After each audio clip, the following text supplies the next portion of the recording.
I feel Yeah, bad for the do, word do bears. you think you have like 4 minutes, 4.5 minutes? Hmm? For what? A video. Here. Hmm? This shows the event really well. It's a fan-made thing and it's really cool, not gonna lie. You say you can picture it. That's loud. I don't believe you. The heavens rained fire, and with it delivered to us the 13th. Warrior kings of Ultramar, slaughtering innocents. All that Ultramar. remains is but ash. False angels.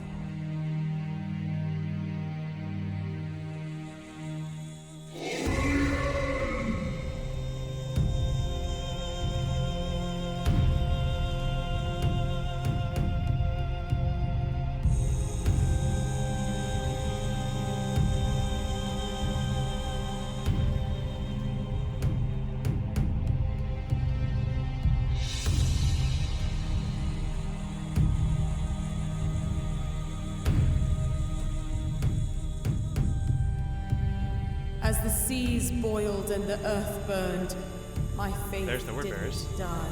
Mm-hmm. It is the moment I began to believe. God was real.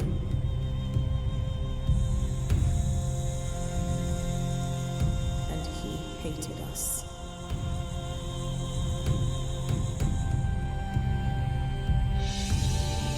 Huh.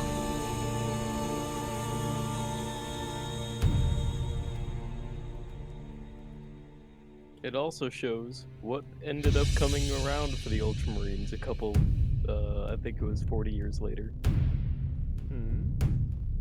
The Battle of Calth. Amidst the first ever system-wide active, warp storms, the you've first managed to true active reach heresy. us.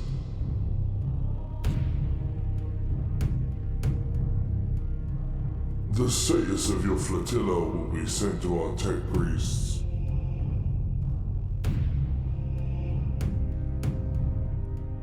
If I may ask, the damages to your flotilla, what was it you fought? They razed monarchy onto the ground.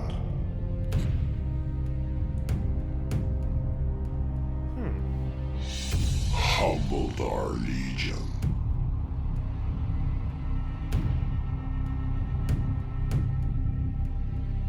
We are here to return the favor.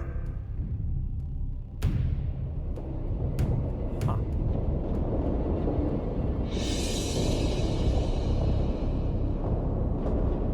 Kingsman, what have you done?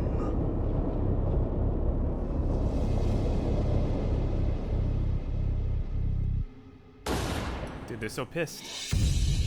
They're very pissed. Why? Why do They this? actually lead something called the Burning Crusades on the 300 Worlds of Ultramar. God's light flickers in the darkness. Yeah. Starting with the Fortress World of Calth. The realm of the 500 shall burn. Oh, that's fucked up. Horus is rising. Huh. Hey man, they get some hardcore revenge. That's fucked, yo. Yeah. Okay. Well, on that note, let's start reading. Alright. Starting with Revelations. So are we gonna trade paragraph for paragraph? Yeah, I'll go. Wait, oh god, no, scroll down to page 2, paragraph for paragraph ain't gonna work. We'll go page by page, and if there's paragraphs, we'll go paragraph by paragraph. But if it's like page If there's a 2, bunch of like really scattered one, we'll like combine in a that row, to we'll one. count that as yeah. Like, yeah. Sounds good to me. Okay. I'll go ahead and start the first paragraph. Alright. I have no context for this fucking story, but I see turnips, so... Oh, that's terpins. What? What's a terpin? It's Mr. and Mrs. Turpin. Okay. The doctor's waiting room, which was very small, was almost full when the Turpins entered, and Miss Turpin, who was very large, made it look even smaller by her presence. She stood looming at the head of the magazine table, set in the center of it, a living demonstration that the room was inadequate and ridiculous. Her little bright black eyes took in all the patients as she sized up the seating situation. There was one vacant chair and a place on the sofa occupied by a blonde girl in a dirty blue romper, who would have been told to move over and make room for the lady. Who should have been told to move over and make room for the lady. He was 5 or 6, but Mrs. Turpin saw at once that no one was going to tell him to move over. He was slumped down to the seat, his arms idle at his sides and his eyes idle in his head, his nose run unchecked. Miss Turpin put a firm hand on Claude's shoulders and said in a voice that included anyone who wanted to listen, "Claude, you sit in that chair there," and gave him a push down into the vacant one. Claude was florid and bald and sturdy, somewhat shorter than Miss Turpin, but he sat down as if he were accustomed to doing what she told him to. Mrs. Turpin remained standing. The only man in the room besides Claude was a lean, stingy old fellow, with a rusty hand spread out to each knee, whose eyes were closed as if he were asleep or dead or pretending to be so as not to get up and offer her his seat. Her gaze settled agreeably on a well-dressed, gray-haired lady whose eyes met hers, and whose expression said, "If that child belonged to me, he would have some manners and move over there. Over there's plenty of room there for you and him, too." Claude looked down with a sigh and made as if to rise. "Sit down," Miss Turpin said. "You know you're not supposed to stand on that leg. He has an ulcer on his leg," she explains. Claude lifted his foot onto the magazine table and rolled his trouser leg up to reveal a purple swelling on a plump, marble white calf. "My," the pleasant lady said. "How did you do that?" "A cow kicked him," Miss Turpin said. "Goodness," said the lady. Claude rolled his trouser down. "Maybe the little boy would move over," the lady suggested, but the child did not stir. "Somebody will be leaving in a minute," Miss Turpin said. She could not understand why a doctor with as much money as they made, charging $5 a day to just stick their head in the hospital door and look at you, couldn't afford a decent-sized waiting room. This one was hardly bigger than a garage.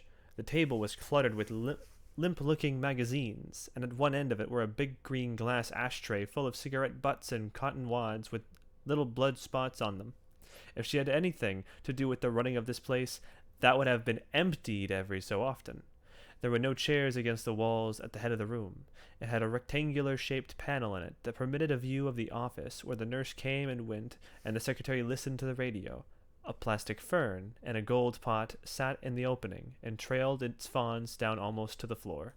The radio was softly playing gospel music. Just then, the inner door opened, and a nurse with the highest stack of yellow hair Miss Turpin had ever seen put her face in the crack and called for the next patient.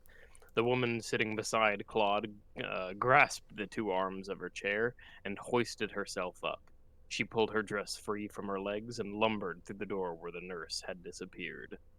Mrs. Turpin eased into a vacant chair, which held her tight as a corset. "I wish I could reduce," she said, and rolled her eyes and gave a comic sigh. I want to read this. "Oh, you aren't fat," the stylish lady said. "Oh, I am too," Miss Turpin said. "Claude, he eats all he wants to, and never weighs over 175 pounds. But me, I just look at something good to eat, and I gain some weight." And her stomach and shoulders shook with laughter. "You can eat all you want to, can't you, Claude?" She asked, turning to him. Claude only grinned. "Well, as long as you have such a good disposition," the stylish lady said, "I don't think it makes a bit of difference what size you are. You just can't beat a good disposition." Next to her was I got it. It's a small paragraph. Yeah. Aye. Next to her was a fat girl of 18 or 19, scowling into a thick blue book of which Turpin saw was entitled Human Development. The girl raised her head and directed her scowl at Miss Turpin as if she did not like her books. She appeared annoyed that anyone should speak while she tried to read. The poor girl's face was blue with acne, and Miss Turpin thought how pitiful it was to have a face like that at that age. She gave the girl a friendly smile, but the girl only scowled harder. Miss Turpin herself was fat, but she always had good skin, and though she was 47 years old, there was not a wrinkle in her face except around her eyes from laughing too much. Bro, you can't have wrinkles on your skin if they're filled out to the brim. I know, right? Next to the Ooh! Okay. Next to the ugly girl was the child. Still in exactly the same position, and next to him was a thin, leathery old woman in a cotton print dress. She and Claude had 3 sacks of chicken feed in their plump house that was in the same print. She had seen them from the first that the child belonged with the old woman. She could tell by the way they sat, kind of vacant and white trashy, as if they would sit there until doomsday if nobody called and told them to get up. And at right angles, but next to the well-dressed pleasant lady was a lank-faced woman who was certainly the child's mother. She had on a yellow sweatshirt and wine-colored slacks, both gritty-looking, and the rims of her lips were stained with snuff. Her dirty yellow hair had tied behind a little piece of red paper ribbon. Worse than Don't say any that. day, No, must no. have been thought. You're on Twitch. You're on Twitch. Don't you do it. Worse than any homies any day, Miss Turpin thought. The gospel hymn playing was, "When I looked up and he looked down," and Miss Turpin, who knew it, supplied the last line mentally. "And one of these days I'll know where he crown." Without appearing to, Miss Turpin always noticed people's feet. The well-dressed lady had on red and gray suede shoes to match her dress. Miss Turpin had on her good black patent leather pumps. The ugly girl had on Girl Scout shoes and heavy socks. The old woman had on tennis shoes, and the white, trashy mother had on what appeared to be bedroom slippers, black straw with gold braid threaded through them, exactly what you would have expected her to have on.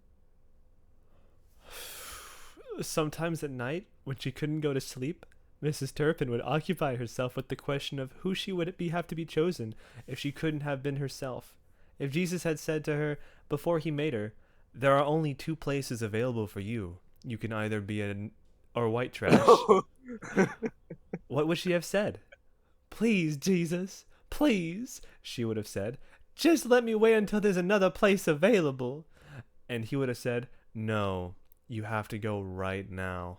And I have only 2 places to make up your mind." She would have wiggled and squirmed and begged and pleaded, but it would have been no use, and finally she would have said, "All right, make me then don't me a trashy one." And he would have made her a nice, clean, respectable American woman, herself but black. What is wrong with this story? Just so you know, all fucking 3 of them are really racist. I can feel it vibrantly. Yeah, the other one's even worse in a few paragraphs. Oh, God. Next to the child's mother was a red-headed, youngish woman reading one of the magazines and working a piece of chewing gum. Hell for leather, as Claude would say. Miss Turpin could not see the woman's feet.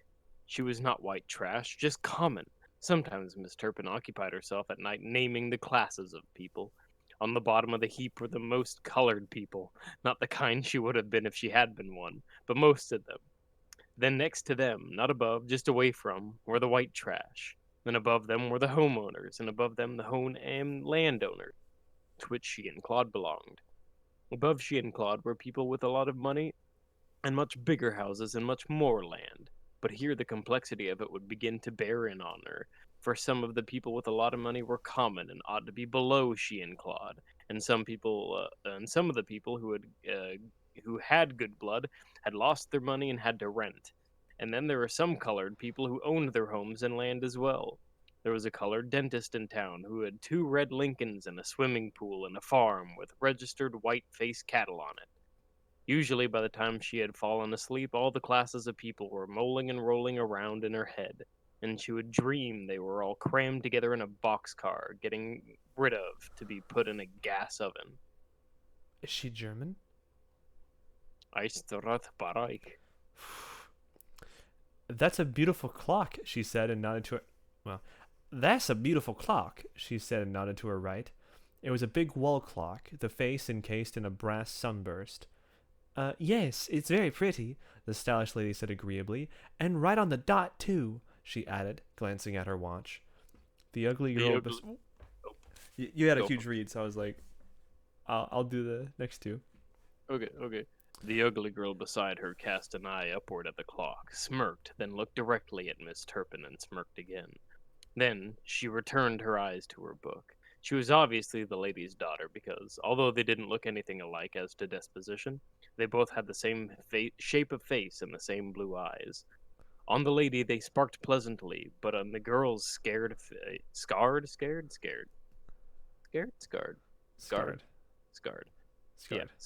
scarred face, they appeared alternately to smolder and to blaze. Oh, wait, that is scared. Because scarred is 2 R's. Yeah. I mean, but the girl has like a scarred face from all the acne, which is why I'd think it would be scarred. That's a typo. Could be. What the fuck? What Yeah, if fuck Jesus had said, all right, you can be white trash, or or an African American, or ugly. Miss Turpin felt an awful pity for the girl, though she thought it was one thing to be ugly and another to act ugly. The woman with the snuff-stained lips turned around in her chair and looked up at the clock. When she turned back and appeared to look a little to the side of Miss Turpin, there was a cast in one of her eyes. You want to know where you can get one of them there clocks? She asked in a loud voice. No, I already have a nice clock, Miss Turpin said. Once somebody like her got a leg in the conversation, she would be all over it. You can get one with green stamps, the woman said. That's most likely where he got his in. Save you up enough and you can get your most anything. Oh my god, hold on. She's white trash as hell. Hold on, I need to restart that. That's most likely where he got his in. Save you up enough, you can get you most anything. I got me some jewelry. To have got you a wash rag and some soap, Miss Turpin thought. I got contour sheets with mine, the pleasant lady said. The daughter slammed her book shut. She looked straight in front of her, directly through Mrs. Turpin, and on through the yellow curtain and the plate glass window which made the wall behind her. The girl's eyes seemed lit all of a sudden with a peculiar light, an unnatural light, like night roads signs give. Miss Turpin turned her head to see if there was anything going on outside that she should see, but she could not see anything. Figures passing cast only a shadow through the curtain. There was no reason the girl should single her out for her ugly looks. No. Miss Finley, the nurse said, cracking the door. The gum-chewing woman got up and passed in front of her and Claude and went into the office. She had on red, high-heeled shoes. Directly across the table, the ugly girl's eyes were fixed upon Miss Turpin, as if she had a very special reason for disliking her. This is wonderful weather, isn't it? Oh, isn't it? It's good. Oh no. Oh no. I'll just read this shit. I don't know. I'll get the next couple lines. We need to get a beep sound effect. How about whenever that word comes up, we just say the word homie? Okay. Okay. This is wonderful weather, isn't it? The girl's mother said. It's a good weather for cotton if you get the homies to pick it. Miss Turpin said, but homies don't want to pick cotton anymore. You can't get the white folk to pick it, and now you can't get the homies because they get to be right up there with the white folks. They're gonna try anyways. Try anyways, the white trash woman said, leaning forward. Do you have one of those cotton picking machines? The pleasant lady asked. No, Miss Turpin said. They leave half the cotton in the field. We don't have much cotton anyway. If you want to make it farming now, you have to have a little of everything. We got a couple of acres of cotton and a few hogs and chickens and just enough whiteface that Claude can look after him himself. One thing I don't want, the white trash woman said, wiping her mouth with the back of her hand. Hogs. Nasty, stinking things, a grunting and a rooting all over the place. Miss Miss- Turpin gave her the merest edge of her attention. Our hogs are not dirty, and they don't stink, she said. They're cleaner than some children I've seen. Their feet never touch the ground. We have a pig parlor. That's where you raise them on concrete, she explained to the pleasant lady. And Claude scoots them down with the hose every afternoon and washes off the floor. Cleaner by far than that child right there, she thought. Poor nasty little thing. He had not moved except to put the thumb of his dirty hand into his mouth. The woman turned her face away from Mrs. Turpin. I know I wouldn't scoot down no hog with no hose, she said to the wall. You wouldn't have no hog to scoot down, Mrs. Turpin said to herself. A grunting and a rooting and a groaning, the woman muttered. We got a little everything, Mrs. Turpin said to the pleasant lady. It's no use in having more than you can handle yourself with help like it is. We found enough homies to pick our cotton this year, but Claude, he has to go after them and take them home again in the evening. They can't walk that half a mile. No, they can't, I tell you, she said and laughed merrily. I sure am tired of buttering up homies, but you got to love them if you want them to work with you. When they come in the morning, I run and I say, "How y'all this morning?" And when Claude drives them off to the field, I just wave to beat the band, and they just wave back. And she waved her hand rapidly to illustrate. Like you read out of the same book, the lady said, showing she understood perfectly. Child, yes, Miss Turpin said. And when they come in from the field, I run out with a bucket of ice water. That's the way it's going to be from now on, she said. You may as well face it. One thing I know, the white trash woman said. Two things I ain't going to do. Love no homies or scoot down no hog with no hose. And she let out a bark of contempt. The look that Miss Turpin and the pleasant I lady ain't, I ain't gonna scoot down no hog with no hose. Good lord.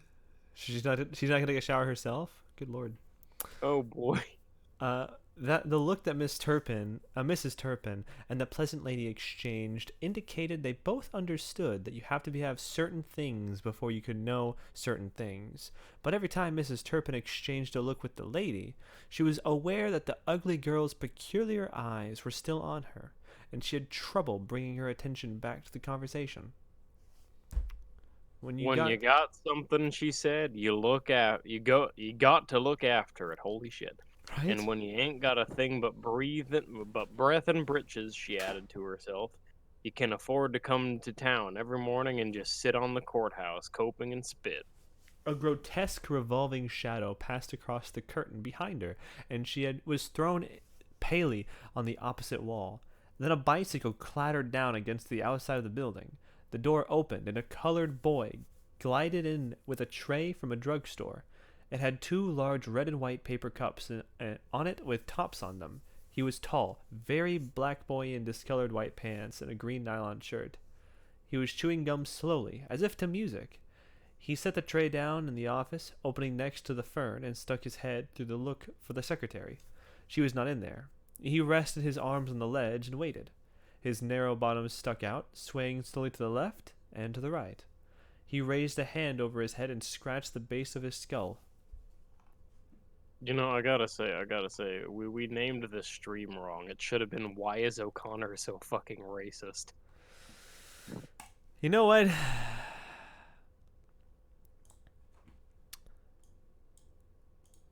We just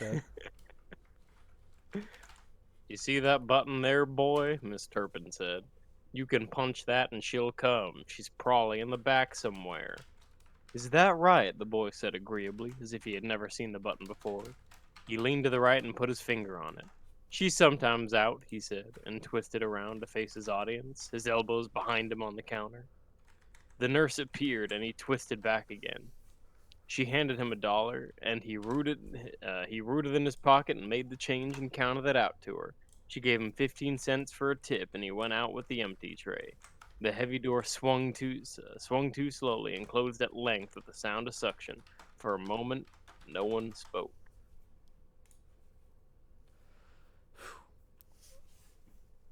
Jesus Christ. They ought to send all them homies back to Africa, the white trash woman said. That's where they come from in the first place. Oh, I couldn't do without my good colored friends, the pleasant lady said. There's a heap of things worse than a homie, Mrs. Turpin agreed. It's all kinds of them, just like it's all kinds of us. Yes, and it takes all kinds to make the world go round, the lady said in her musical voice. As she said it, the raw-complexioned girl snapped her teeth together. Her lower lip turned upwards, and inside it revealed a pale pink inside of her mouth. After a second, it rolled back up. It was the ugliest face Mrs. Turpin had ever seen anyone make, and for a moment she was certain that the girl had made it to her.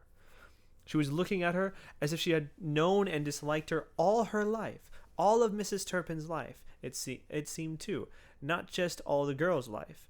Why, girl, I don't even know you, Mrs. Turpin said silently. She forced her attention back to the discussion. It wouldn't be practical to send them back to Africa, she said. They wouldn't want to go. They got it too good here. Wouldn't be what they want. Oh, sorry. That's gonna be. Wouldn't be what they wanted if I had anything to do with it, the woman said. It wouldn't be a way in the world if you could get all the homies back over there, Miss Turpin said. They'd be hiding out and lying down and turning sick on you and wailing and hollering and raring and pitching. It wouldn't be a way in the world to get them over there. Dude, I have to stay extra attentive on this fucking paper because it might just drop an N-word, and if I'm not focusing, I'll make a mistake. Oh. They got over here, the trashy woman said. Hey, apparently all our last needs to write about here is like, hey, Connor's really racist, and I feel manipulated into being racist by this goddamn assignment. Honestly. They got over here, the trashy woman said. Get back like they got over. It wasn't so many of them then, Mrs. Turpin explained. The woman looked at Mrs. Turpin as if there was an idiot indeed, but Mrs. Turpin was not bothered by the look, considering where it came from. No, she said. They're going to stay here, and they're going to go to New York and marry white folks and improve their color. That's what they all want to do. Every one of them. Improve their color. You know what comes for that, don't you? Claude asked. No, Claude. What? Miss Turpin said. Claude's eyes twinkled. White-faced homies, he said, with never a smile. Everybody in the office laughed except the white trash and the ugly girl. The girl gripped the book in her lap with white fingers. The trashy woman looked around from face to face as if she thought they were all idiots. The old woman in the feed sack dress continued to gaze expressionless across the floor at the high-top shoes of the man opposite her, the one who had been pretending to be asleep when the Turpins came in. He was laughing heartily, his hands still spread out on his knees. The child had fallen to the side and was lying now almost face down in the old woman's lap. Wait, okay, you know what would blow my mind? What? Is if the ugly acne girl who is like the daughter of this white trash woman, it would blow my mind if she's actually a mixed child. Yeah, half black. Yeah. Huh. While they recovered from their laughter, the nasal chorus on the audio kept the room from silence. You go to blank blank, and I'll go to mine. But we'll go all blank along together. And all along the blank, we'll help each other out, smiling in any kind of weather.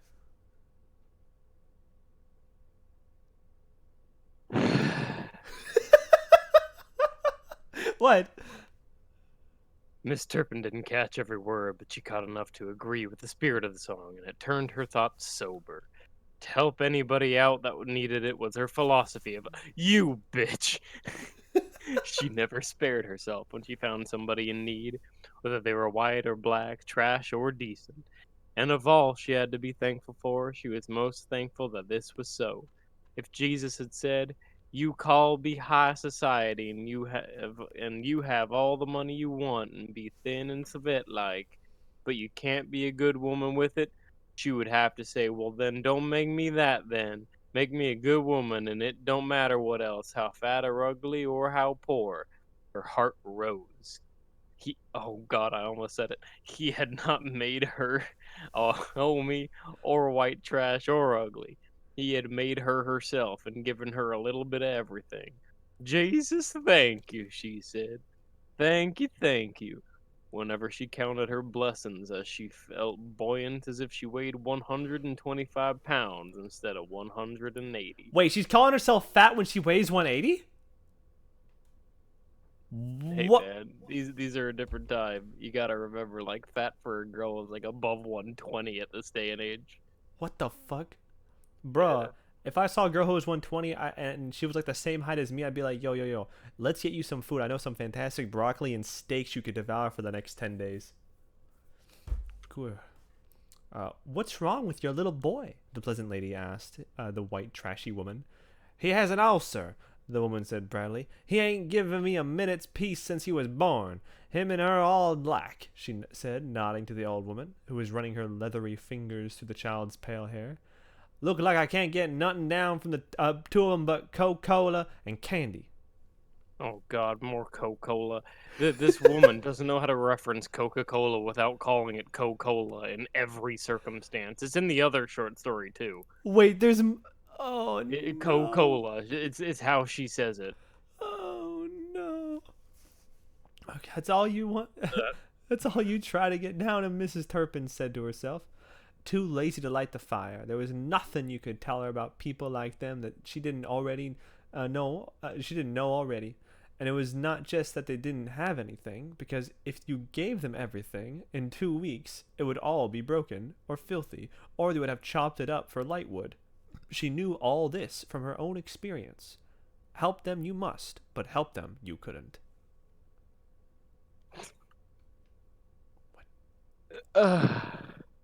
All at once, the ugly girl turned her lips inside out again. Her eyes were fixed like two drills upon Miss Turpin. This time there was no mistaking that there was something urgent behind them. Girl, Miss Turpin exclaimed silently, I haven't done a thing to you. The girl might be confusing her with somebody else. There was no need to sit by and let herself be intimidated. You must be in college, she said boldly, looking directly at the girl. I see you reading a book there. The girl continued to state, and I'm guessing that is meant to be stare, and pointedly did not answer. Her mother blushed at this rudeness. The lady asked you a question, Mary Grace, she said under her breath. I have ears, Mary Grace said. The poor mother blushed again. Mary Grace goes to Wellesley College, she explained. She twisted one of the buttons on her dress. In Massachusetts, she added with a grimace. And in the summer, she would just keep right on studying. Just read all the time. A real bookworm. She's done real well at the Wellesleys.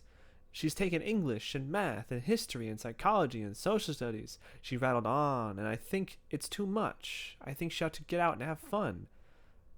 The girl looked as if she would like to hurl them all through the plate glass window. I'm with you, girl. Right? I'm with you. Yeet Way them. up north, Miss Turpin murmured and thought, well, it hasn't done much for her manners.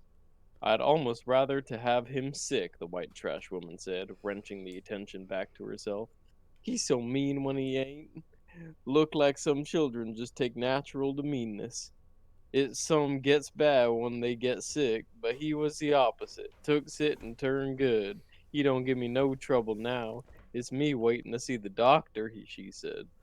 If I was going to send anybody back to Africa, Mrs. Turpin thought, it would be your kind of woman. Yes, indeed, she said aloud. Yeah. Nah, I'm dude, so glad. don't so glad. don't give Africa our white trash. Just put the white trash into the trash. No one wants it. But looking up at the ceiling, it's a heap of worse things than a homie, and dirtier than a hog, she added to herself. I think people with bad dispositions are more to be pitied than anyone on earth, the pleasant lady said in a voice that was decidedly thin. I thank the Lord has blessed me with a good one, Miss Turpin said. The day has never dawned that I couldn't find something to laugh at. Not since she married me, anyways, Claude said with a comical straight face. Wait, I thought Claude Everybody was a boy. No, Claude is a boy. I thought Mrs. Turpin was like an old lady, and then Claude was like, "Oh, this is No, a joke. Claude's It's a the joke." husband. It's No, Claude's the husband, dude. But he's a boy. Claude's the husband, man. Oh my god. They I live on a farm together. Claude does all the hard work. I Yeah. Everybody laughed except the girl in the white trash. Miss Turpin's stomach shook. He's such a caution, she said, that I can't help but laugh at him. The girl made a loud, ugly noise through her teeth. Her mother's mouth grew thin and tight. I think the worst thing in the world, she said, is an ungrateful person. To have everything and not appreciate it. I know a girl, she said, who has parents who would give her anything. A little boy, a brother who loves her clearly, who is getting a good education, who wears the best clothes, but who can never say a kind word to anyone, who never smiles, who just criticizes and complains all day long. Is she too old to paddle? Claude said. Cue laugh track. The girl's face was almost purple. Yes, the lady said. I'm afraid there's nothing to do but leave her to her folly. Someday she'll wake up and it'll be too late. It never hurt anyone to smile, Miss Turpin said. It just makes you feel better all alone. Of course, the lady said sadly. I said that way too happily. Of course, the lady said sadly. But there are just some people you can't tell anything to. They can't take criticism.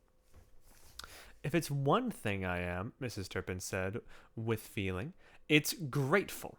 When I think who all I could have been besides myself and what all I got, a little everything, and a good disposition besides, I just feel like shouting, "Thank you, Jesus, for making everything the way it is."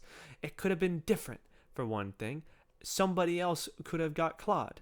At that thought of this, she was flooded with the gratitude, and a terrible pang of joy ran through her. "Oh, thank you, Jesus! Jesus, thank you!" she cried aloud. The book struck her directly over her left eye. It What? struck almost at the What? same instant. What? It struck almost at the same instant that she realized the girl was about to hurl it. Before she could utter a sound, the raw face came crashing across the table toward her, howling. The girl's fingers sank like clamps into the soft flesh of her neck.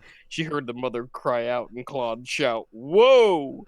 There was an instant where she was certain she was about to be in an earthquake. Wait, time out. This went from like 0 to 100 way too fucking fast. Hang on. The book struck her directly over her left eye. Cried aloud. The book struck her directly over the left eye. What the fuck? It struck almost at the same instant that she realized the girl was about to hurl it. Before she could utter a sound, the raw face came crashing across the table towards her, howling. The girl's fingers sank like clamps into the soft flesh of her neck. She heard the mother cry out and Claude shout, "Whoa!" There was an instant where she was certain she was about to be in an earthquake. All at once, her vision narrowed and she saw everything as if it were happening in a small room far away, or as if she were looking at it through the wrong end of a telescope. Claude's face crumpled and fell out of sight. The nurse ran in, then out, then again. Then the gangling figure of the doctor rushed out of the inner door. Magazines flew this way and that as the table turned over. The girl fell with a thud, and Mrs. Turpin's vision suddenly reversed itself, and she saw everything large instead of small. The eyes of the white trashy woman were staring hugely at the floor. There, the girl, held down on one side by the nurse and on the other by her mother, was wrenching and turning in their grasp. The doctor was kneeling astride her, trying to hold her arm down. He managed after a second to sink a long needle into it. Miss Turpin felt entirely hollow except for her heart, which swung from side to side as if it were agitated by a great empty drum of flesh. "Somebody that's not busy, call for the ambulance," the doctor said in the offhand voice young doctors adopt. What's the point? You're already at the doctor's office! I'm sorry. Miss Turpin could not have moved a finger. The old man who had been sitting next to her skipped nimbly into the office and made the call, for the secretary still seemed to be gone. "Claude," Miss Turpin called. He was not in his chair. She knew she must jump up and find him, but she felt someone trying to catch a train in a dream, when everything moves in slow motion and the faster you try to run, the slower you go. "Here I am!" A suffocate. Wait, was there actually an earthquake? No. Okay, there was just a girl having an No, assault. remember he has a cyst on his leg. Right. Here I am, a suffocated voice, very unlike Claude, said. He was doubled up in the corner on the floor, pale as paper, holding on his leg. She wanted to get up and go to him, but she could not move. Instead, her gaze was drawn slowly downward to the churning face on the floor, which you could see over the doctor's shoulder. The girl's eyes stopped rolling and focused on her. They seemed a much lighter blue than before, as if a door that had been tightly closed behind them was now open to admit light and air. Miss Turpin's head cleared as her power of motion returned. She leaned forward until she was looking directly into the fierce, brilliant eyes. There was no doubt in her mind that the girl did not know her in some intense and personal way, beyond time and place and condition. What you got to say to me? Sorry. What you got to say to me? She said hoarsely and held her breath, waiting as if for a revelation. The girl raised her head, her gaze locked with Mrs. Turpin's. Go back to hell where you came from, you old warthog! Oh. That's okay. Go back to hell where you came from, you old warthog, she whispered. Her voice was low but clear. Her eyes burned for a moment, as if she saw with pleasure that her message had struck its target. Mrs. Turpin sank back in her chair. After a moment, the girl's eyes closed, and she turned her head wearily to the side. The doctor rose and handed the nurse the empty syringe. He leaned over and put both hands for a moment on the mother's shoulders, which were shaking. She was sitting on the floor, her lips pressed together, holding Mary Grace's hand in her lap. The girl's fingers were gripped like a baby's around her thumb. Go on to the hospital, he said. I'll call and make the arrangements. Now let's see the neck. No, sorry. Now let's see that neck, he said in a jovial voice to Mrs. Turpin. He began to inspect her neck with his first two fingers. Two little moon-shaped lines, like pink fish bones, were indented over her windpipe. Ooh. There was the beginning of an angry red swelling above her eye. His fingers passed over this also. Let me be, she said thickly, and shook him off. See about Claude. She kicked him. Oof. I'll see about him in a minute, he said, and felt her pulse. He was a thin, gray-haired man, given to pleasantries. Go home and have yourself a vacation the rest of the day, he said, and patted her on the shoulder. Quit your patting me, Mrs. Turpin growled to herself. And put an ice pack over that eye, he said, when he went and squatted down beside Claude and looked at his leg. After a moment, he pulled him up, and Claude limped after him into the office. Until the ambulance came, the only sounds in the room were the tremulous moans of the girl's mother, who continued to sit on the floor.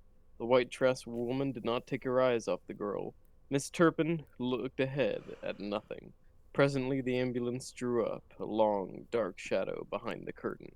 The attendants came in and set the stretcher down beside the girl, and lifted her expertly onto it and carried her out. The nurse helped the mother gather up her things.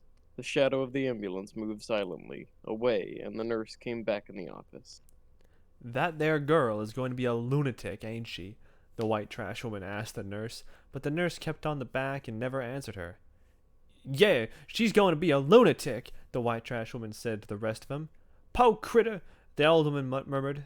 The child's face was still in her lap. His eyes looked idly over her knees. He had not moved during the disturbance, except to draw one leg up under him. I thank God, the white trash woman said fervently. I ain't a lunatic. Claude came limping out, and the Turpins went home.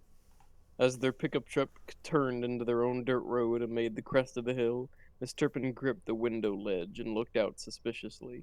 The land sloped gracefully down through a field dotted with lavender weeds, and at the start of the rise, their small yellow frame house, with its little flower bed spread out around it like a fancy apron, sat primly in its accustomed place between two giant hickory trees.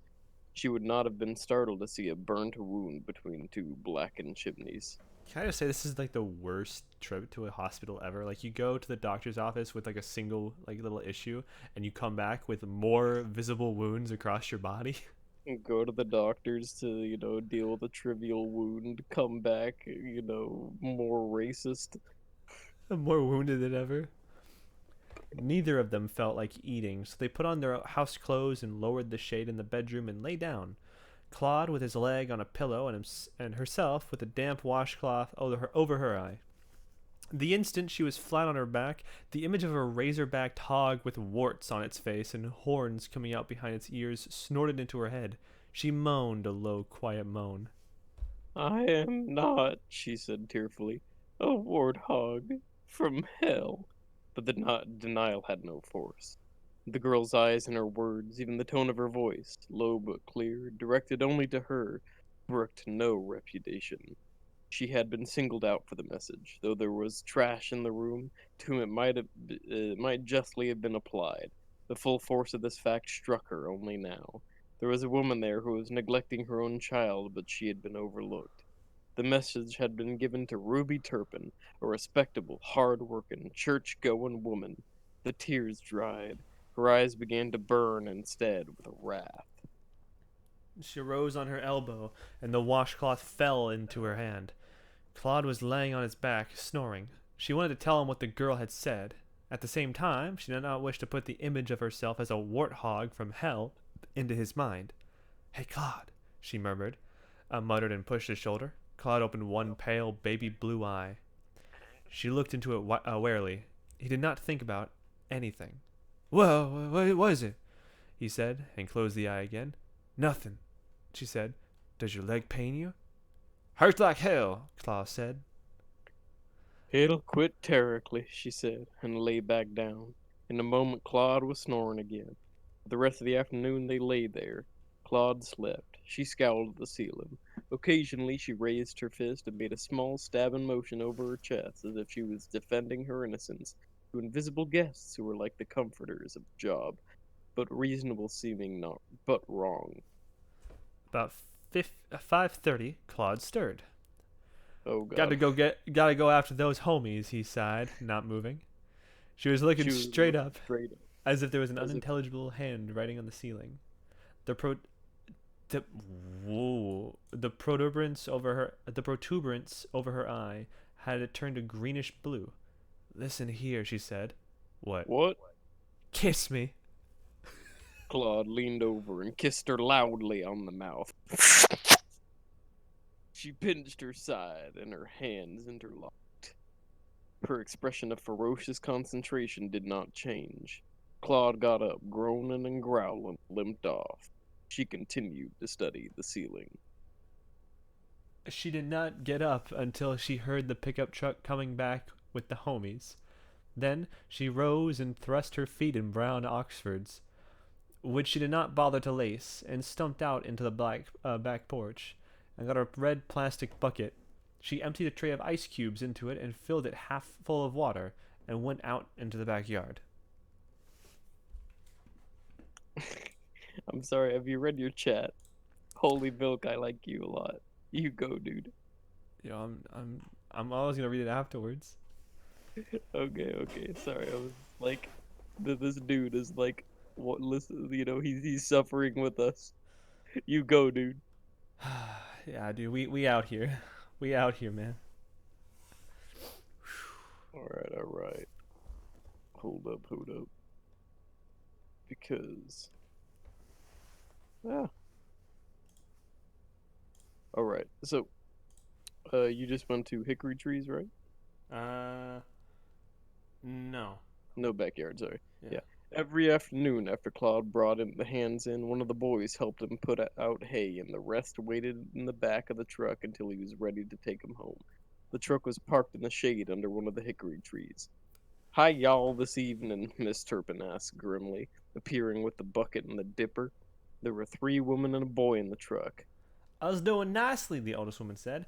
"How you doing?" And her gaze stuck immediately on the dark lump on Miss Turpin's forehead. "You done fell down, didn't you? Ain't you?" she asked in okay, hang on. Solicitous. Solicitous? Yeah, solicitous. Hang on. I don't know what that word means. Do you know what to solicit is? Okay. Yeah. Showing interest or concern. Mm-hmm. It's... okay. Didn't know that. Yep. You done fell down, ain't you? She asked in a solicitous voice. The old woman was dark and almost toothless. She had on her an old felt hat, and clods set back on her head.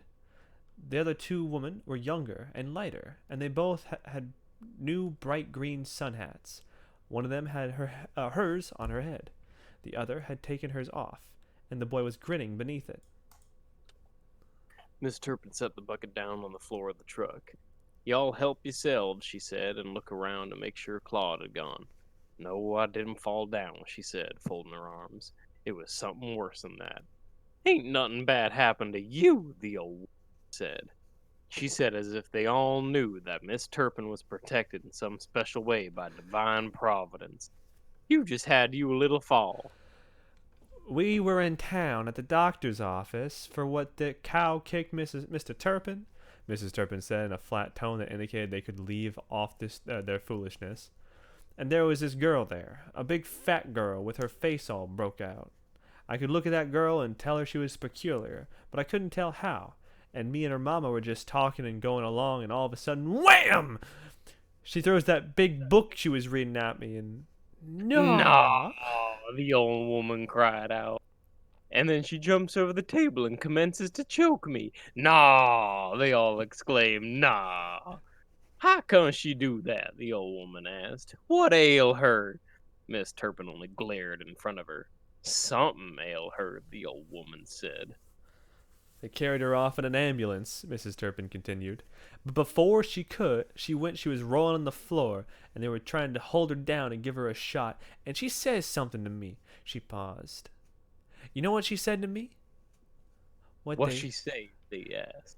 She said, Mrs. Turpin began and stopped, her face very dark and heavy, the sun getting whiter and whiter, blanching the sky overhead so that the leaves of the hickory tree were black in the face of it.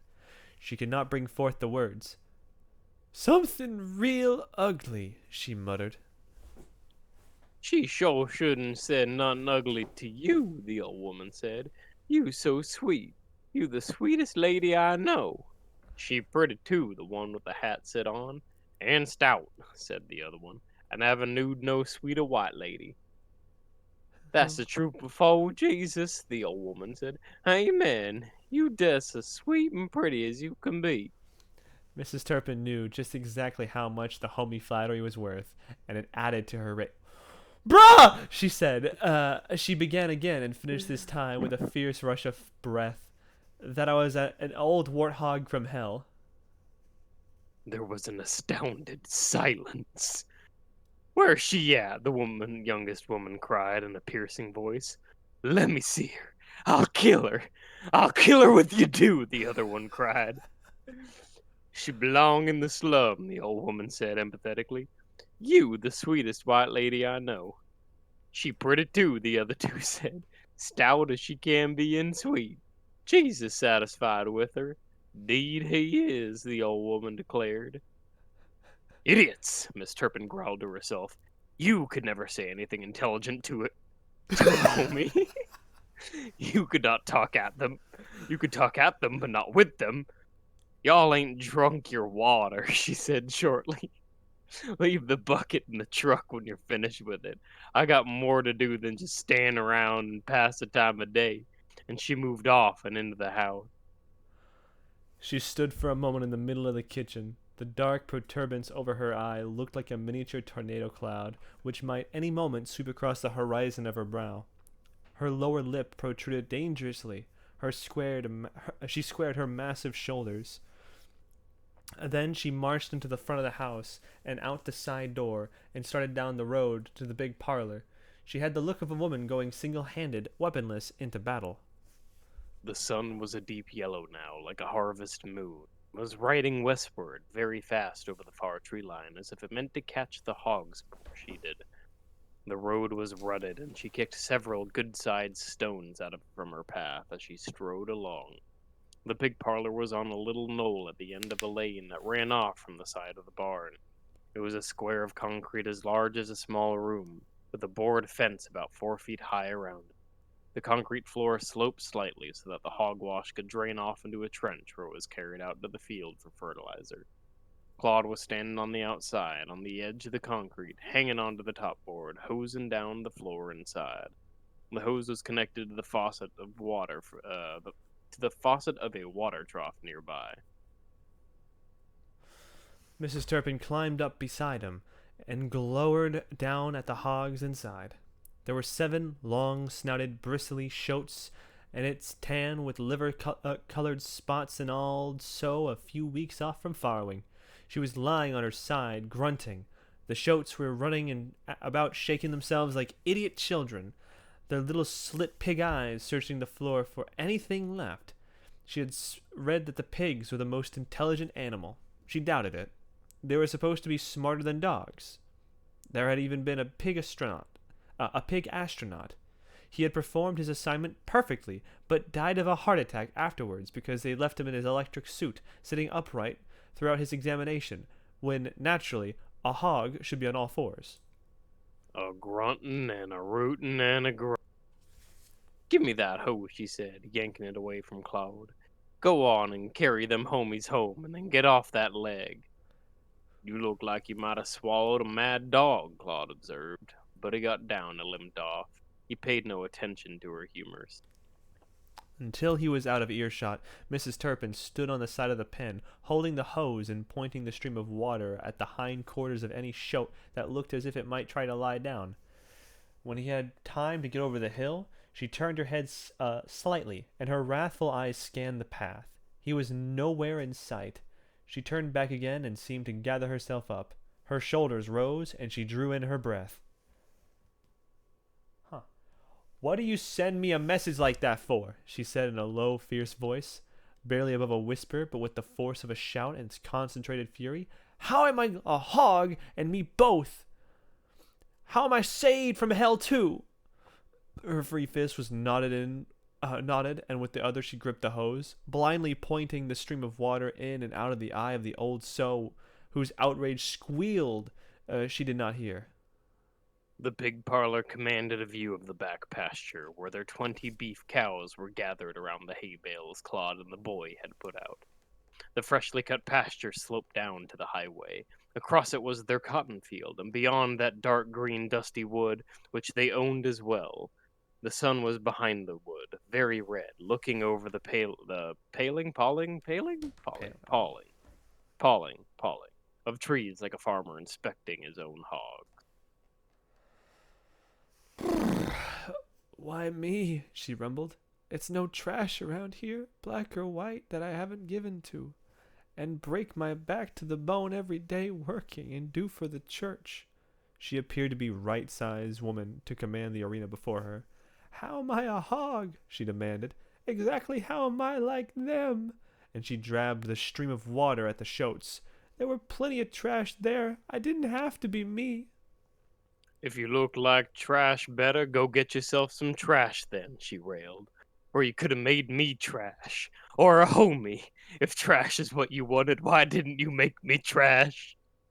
She shook her fist with the hose in it, and a watery snake appeared momentarily in the air.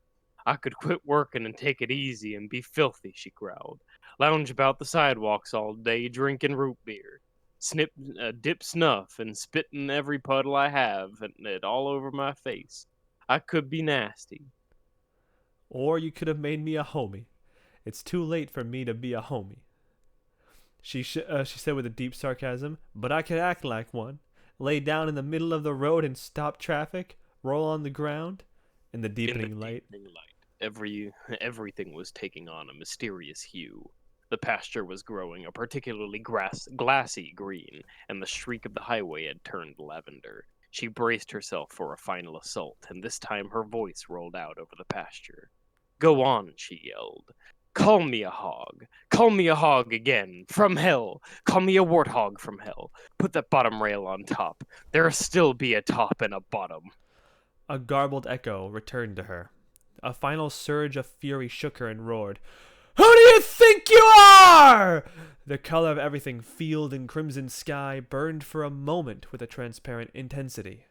The question carried over the pasture and across the highway and the cotton field and returned to her clearly like an answer from beyond the wood. She opened her mouth, but no sound came out. A tiny truck, Claude's, appeared on the highway, heading rapidly out of sight. Its gears scraped thinly. It looked like a child's toy. At any moment, a bigger truck might smash into it and scatter Claude's and the homie's brains all over the road. Miss Turpin stood there, her gaze fixed on the highway, all her muscles rigid, until in 5 or 6 minutes the truck reappeared.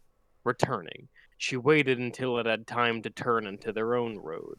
Then, like a monumental statue coming to life, she bent her head slowly and gazed, as if though the very heart of mystery, down into the pig parlor at the Hogs.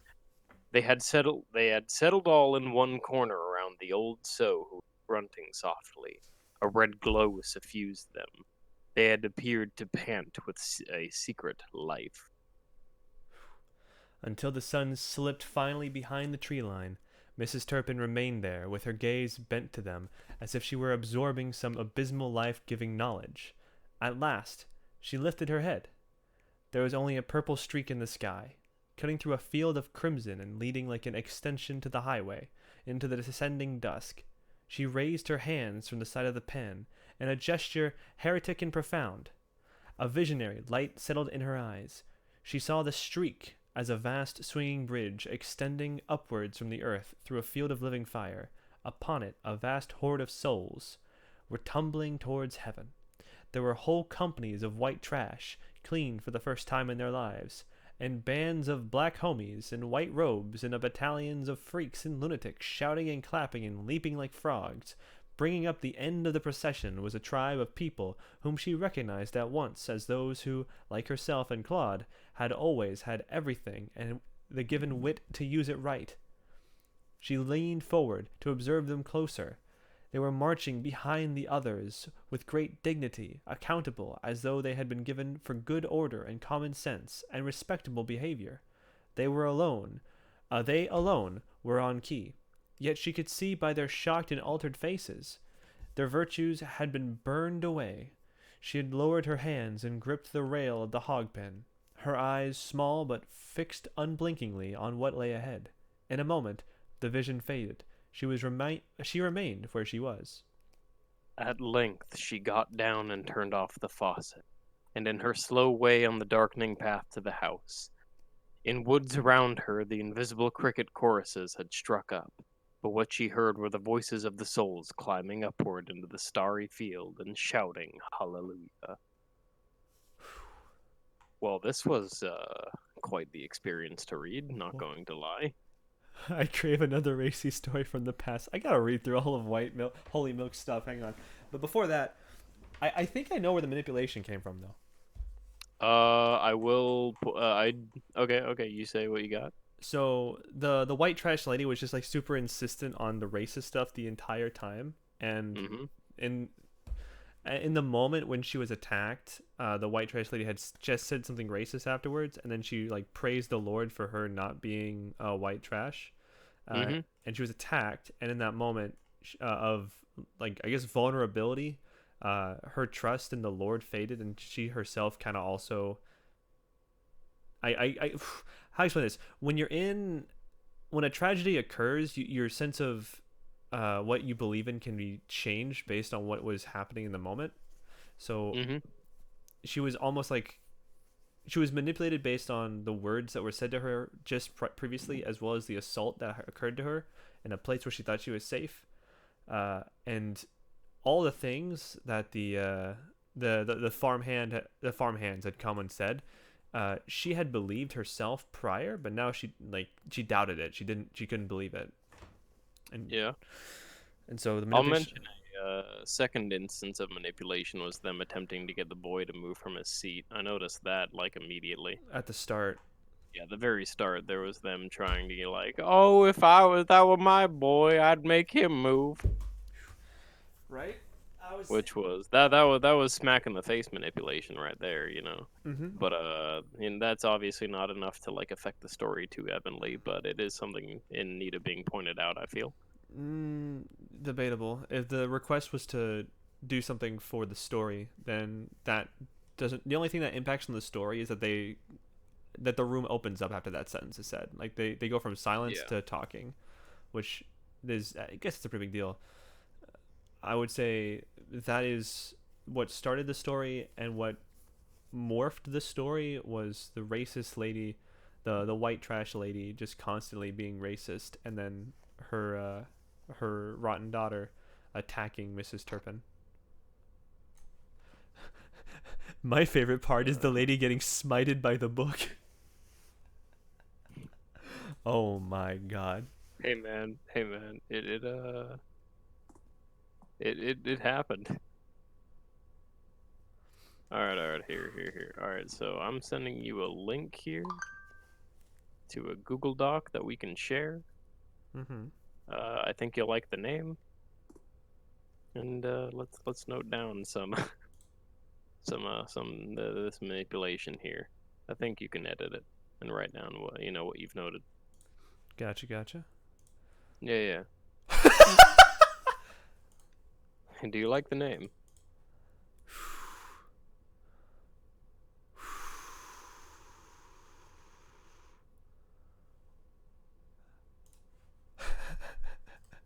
Racist bullshit.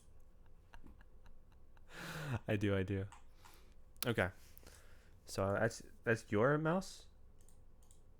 Wait, how does Google Docs work? Share? Oh, okay. So do you see my little thingy here? I'll go down here. Yeah. Oh, Yeah. okay. So that's that. Okay, so Yeah. we're just on the same line. So if I say, Mhm. manipulation. Haha. Can you type? Shut up. Shut up.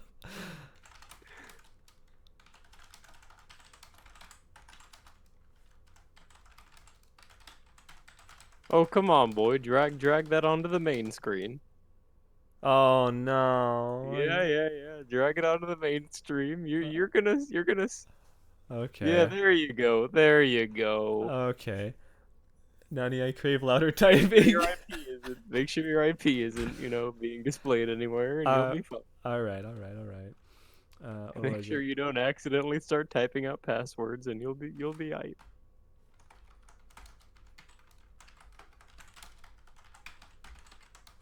Here, hold up. Okay, go. Oh lordy. What have you done to me? Race. What have you done to me?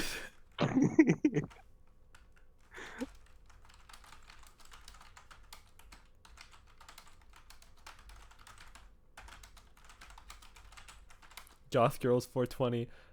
Wait, this isn't my Facebook. Oh man.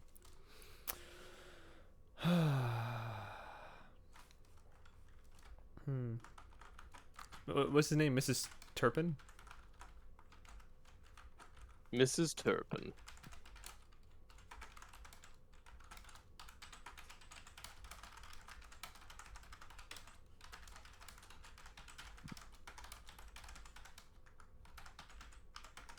Miss Trailer Park. And homie Jim.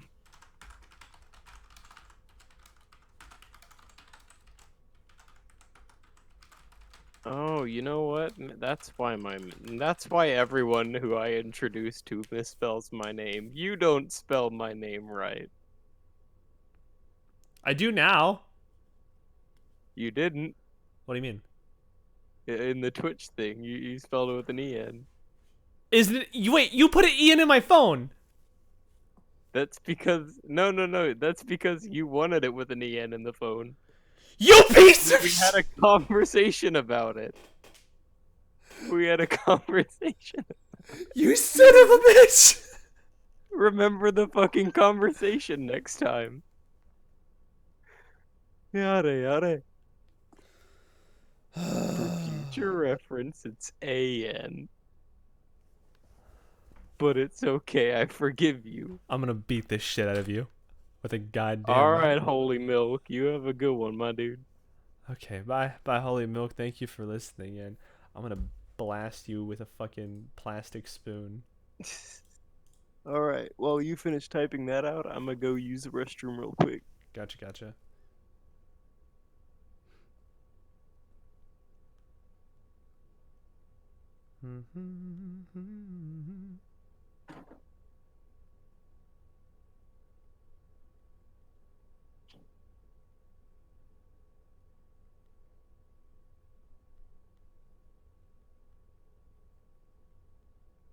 freaking. Okay.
Okay, hello? Hello. Hello, hello.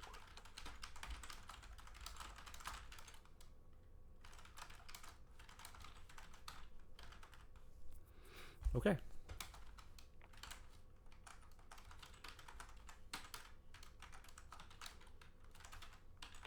Manipulation occurred in the story when the white trash lady talked constantly about racist trash. All the way for 14 pages of content. Miss Turpin held fast in her own beliefs for the duration, almost praising God for her personal revelations what happened while she was interpersonally communicating. However, the attack from the child.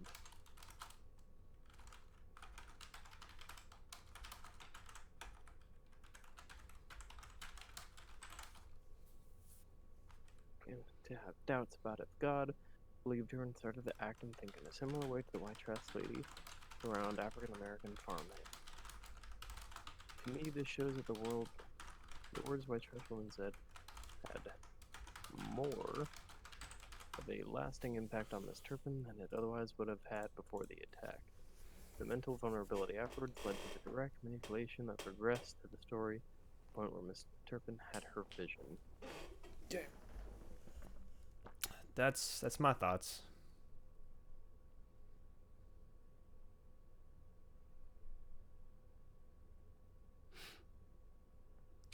Now write your thought. And then we can go on to the next freaking story.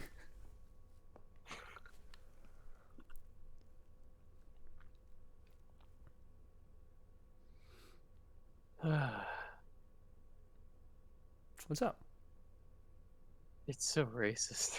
Yeah, it is. And I feel extremely uncomfortable. Not nearly as uncomfortable as I did when reading To Kill a Mockingbird, but still pretty uncomfortable.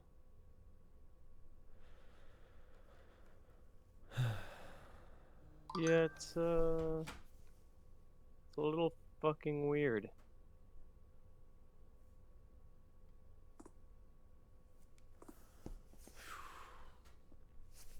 It's a bit more weird than that.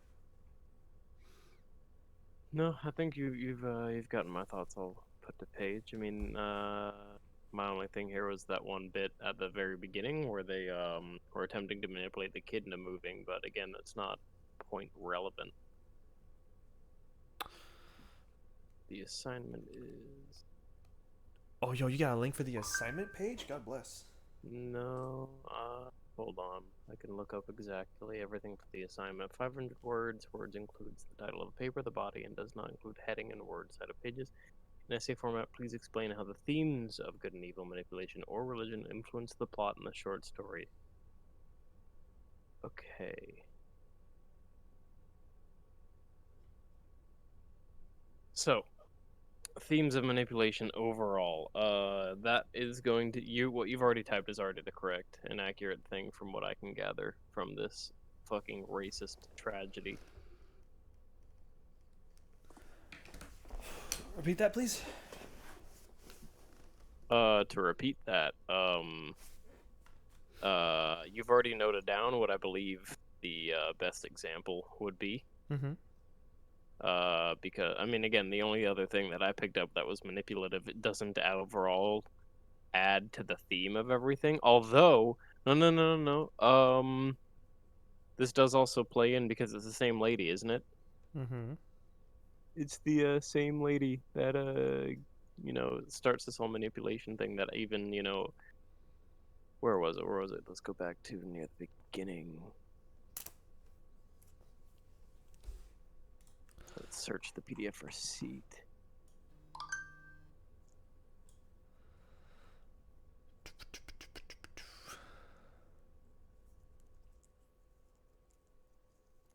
Yeah, the pleasant lady, and her, maybe the little boy would move over, but the child did not stir comment. Mm-hmm. I believe it's the same. I'm gonna just fucking throw that in there, as awkward as it is in here in the PDF, or sorry, the Google Doc, but that's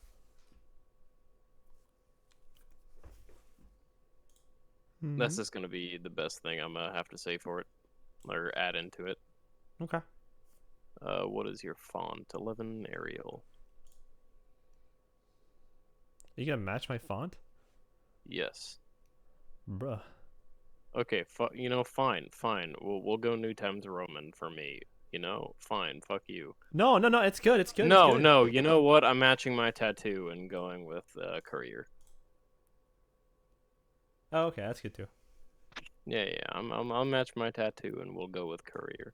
No, I'm gonna go with cursive. I wouldn't do that. I wouldn't do that either. I couldn't even read I that. wouldn't do that. Please no. We'll send it to we'll send our footnotes later, and she'll be like, "What did you write?" Pretty much. Okay, so we have a 16-page Parker's Back and a 13-page. Let's go with Parker's Back. Let's just go big to 16. small. I will simultaneously afterwards. I found a cliff notes of her O'Connor's stories here, and it has A Good Man Is Hard to Find, Revelation, and Parker's Back in here. So I will be afterwards. Like I personally will read through all this because I have no life. Bro, at this point, I don't think we need the cliff notes. We got two brains or like four halves working together. I will most certainly be glancing through because I like to be thorough. Okay. That is a me thing. No need.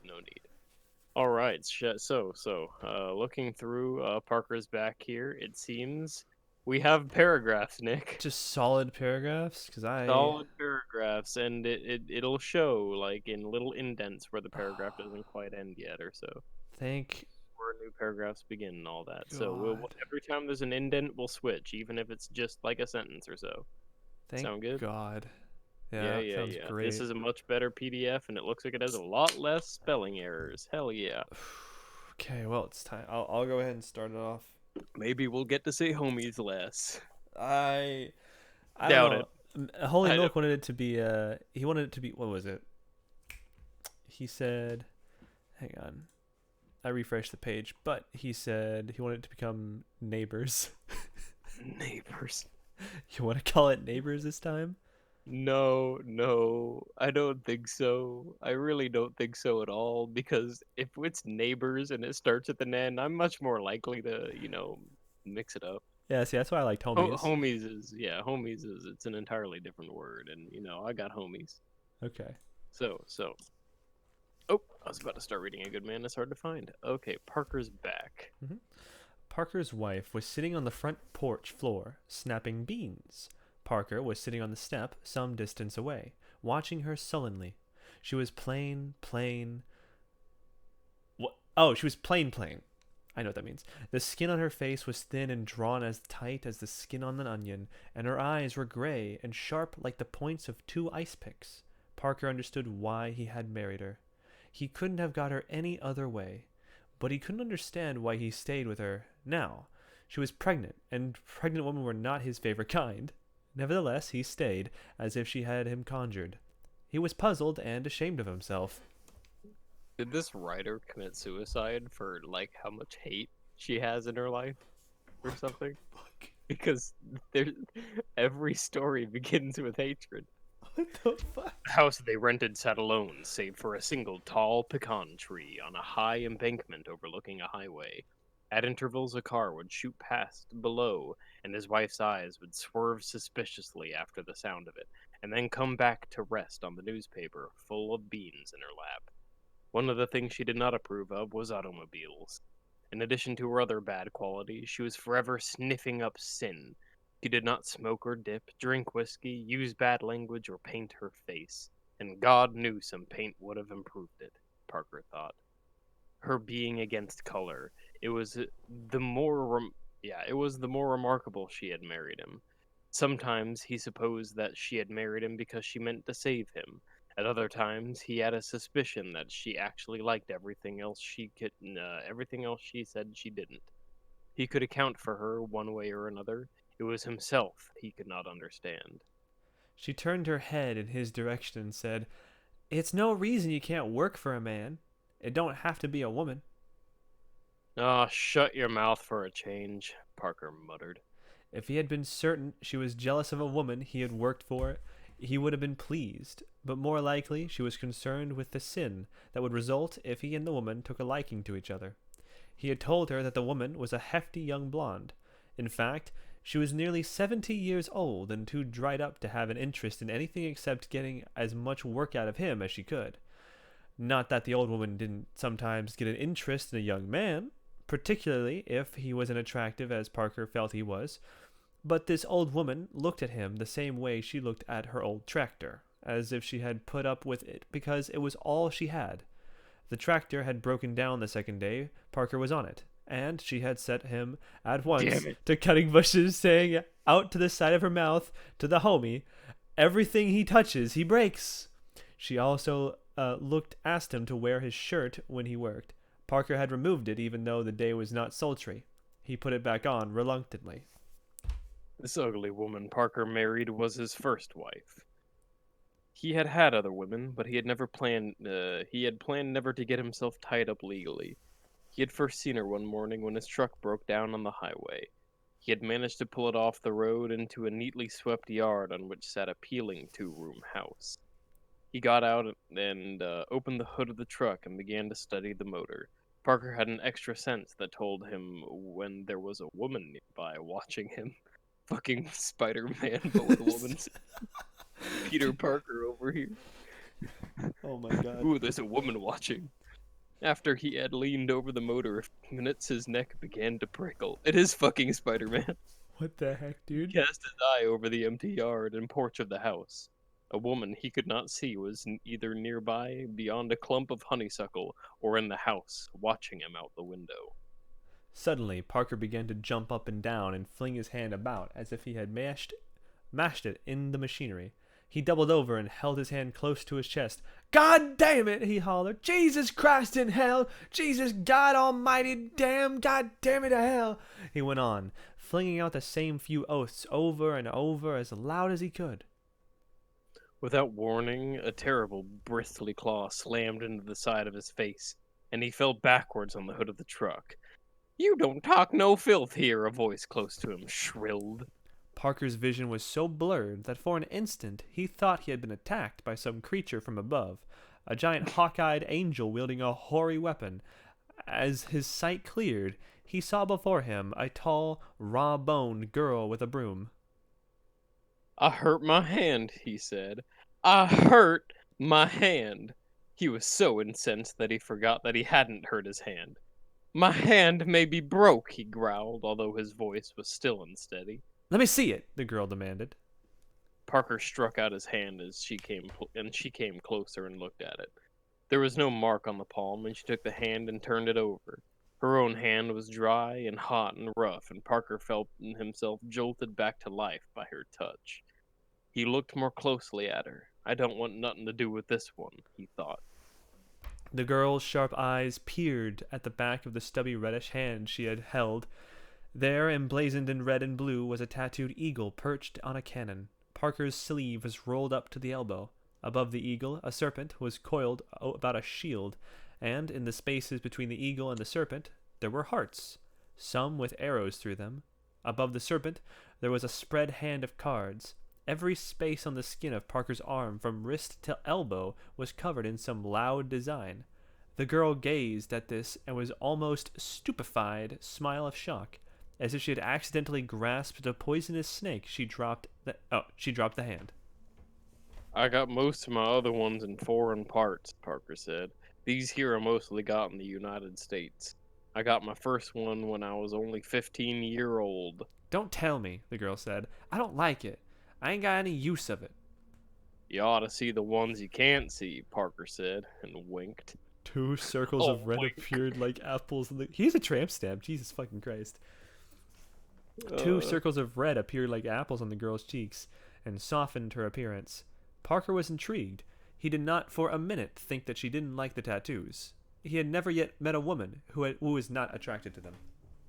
Parker was 14 when he saw a man in a fair tattooed from head to foot, except for his loins, which were girded with panther hide. The man's skin was patterned in what seemed from Parker's distance. He was near the back of the tent, standing on a bench, a single intricate design of brilliant color. The man, who was small and sturdy, moved about on the platform, flexing his muscles so that the arabesque of men and beasts and flowers on his skin appeared to have a subtle motion of its own. Parker was filled with emotion, lifted up as some people are when the flag passes. He was a boy whose mouth habitually hung open. He was heavy and earnest, as ordinary as a loaf of bread. When the show was over, he had remained standing on the bench, staring where the tattooed man had been, until the tent was almost empty. Parker had never before felt the least motion of wonder in himself, until he saw the man at the fair. It did not enter his head that there was anything out of the ordinary about the fact that he existed. Even then, it did not enter his head, but a peculiar unease settled in him. It was as if a blind boy had been turned so gently in a different direction that he did not know his destination had been changed. He had his first tattoo some time after, the eagle perched on the cannon. It was done by a local artist. It hurt very little, just enough to make it appear to Parker to not be worth doing. This was peculiar too, for before he had thought that only what did not hurt was worth doing. The next year he quit school because he was 16 and could. Ah, dude, come on. That's lame. He went to the trade school for a while. Then he quit the trade school and worked for 6 months in a garage. The only reason he worked at all was to pay for more tattoos. His mother worked in a laundry and could support him, but she would not pay for any tattoo except her name on a heart, which he had put on, grumbling. However, her name was Betty Jean, and nobody had to know it was his mother. He found out that the tattoos were attractive to the kinds of girls he liked, but who had never liked him before. He began to drink beer and get in fights. His mother wept over what was becoming of him. One night she dragged him off to her revival with her, not telling where they were going. When he saw the big lighted church, he jerked out of her grasp and ran. The next day he lied about his age and joined the Navy. What the fuck? Parker was large for the tight sailor's pants, but the silly white cap, sitting low on his forehead, made his face, by contrast, look thoughtful and almost intense. After a month or 2 in the Navy, his mouth ceased to hang open. His features hardened into the features of a man. He stayed in the Navy 5 years and seemed a natural part of the gray mechanical ship, except for his eyes, which were the same pale slate color as the ocean and reflected the immense spaces around him as if they were in microcosms of the mysterious sea. In Port Parker wondered about, comparing the rundown places he was in Birmingham, Alabama. Everywhere he went, he picked up more tattoos. He had stopped having lifeless ones like anchors and crossed rifles. He had a tiger and a panther on each shoulder, a cobra coiled about a torch on his chest, hawks on his thighs, Elizabeth II and Philip over where his stomach and liver were, respectively. Why? I don't know, God man. save the queen. God save the king. Poor, Ugh. poor representation. He did not care much what the subject was, so long as it was colorful. On his abdomen he had a few obscenities, but only because that seemed the proper place for them. Parker would be satisfied with each tattoo about a month. Then something about it that had attracted him would wear off. Whenever a decent sized mirror was available, he would get in front of it and study his overall looks. The effect was not one of intricate abrask of colors, but of something haphazard and botched. A huge dissatisfaction would come over him, and he would go off to find another tattooist to have another space filled up. The front of Parker was almost completely covered, but there were no tattoos on his back. He had no desire for one anywhere he could not readily see it himself. As the space on the front of him for tattoos decreased, his dissatisfaction grew and became general. After one of his furloughs, he didn't go back to the Navy, but remained away without official leave, drunk in a rooming house in a city he did not know. His dissatisfaction, from being chronic and latent, had suddenly become acute and enraged him. It was as if the panther and the lion and the serpents and the eagles and the hawks had penetrated his skin and lived inside him in a raging warfare. The Navy caught up with him, put him in the brig for 9 months, and then gave him a dishonorable discharge. After that, Parker decided that country air was the only kind fit to breathe. He rented a shack on the embankment, bought the old truck, and took various jobs, which he kept as long as it suited him. At the time, he met his future wife. He was buying apples by the bushel and selling them for the same price by the pound to isolated homesteaders on backcountry roads. All that there, the woman said, pointing to his arm, is no better than what a fool Indian would do. It's a heap of vanity. She seemed to have found a word she wanted. Vanity of vanities, she said. What the hell do I care what she thinks of it? Parker asked himself, but he was plainly bewildered. I reckon you like one of these better than another anyway, he said, dallying until he thought of something that would impress her. He thrust the arm back at her. Which you like best? None of them, she said, but the chicken is not as bad as the rest. What chicken? Parker almost yelled. She pointed to the eagle. That's an eagle, Parker said. What fool would waste their time having a chicken put on themselves? What fool would have any of it, the girl said, and turned away. She went slowly back to the house and left him there to get going. Parker remained for almost 5 minutes, looking agape at the dark door she had entered. The next day he returned with a bushel of apples. He was not one to be outdone by anything that looked like her. He liked women with meat on them, so you didn't feel their muscles, much less their old bones. When he arrived, she was sitting on the top step, and the yard was full of children, all as thin and poor as herself. Parker remembered it was Saturday. He hated to be making up to a woman when there was children around, but it was fortunate he had brought a bushel of apples off the truck.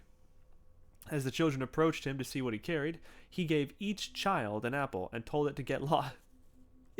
Told it to get lost. Told it to get lost. In the way he cleared out the whole crowd.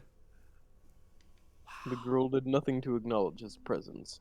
He might have been a stray pig or goat that had wandered into the yard. She was too tired to take up the broom and send it off.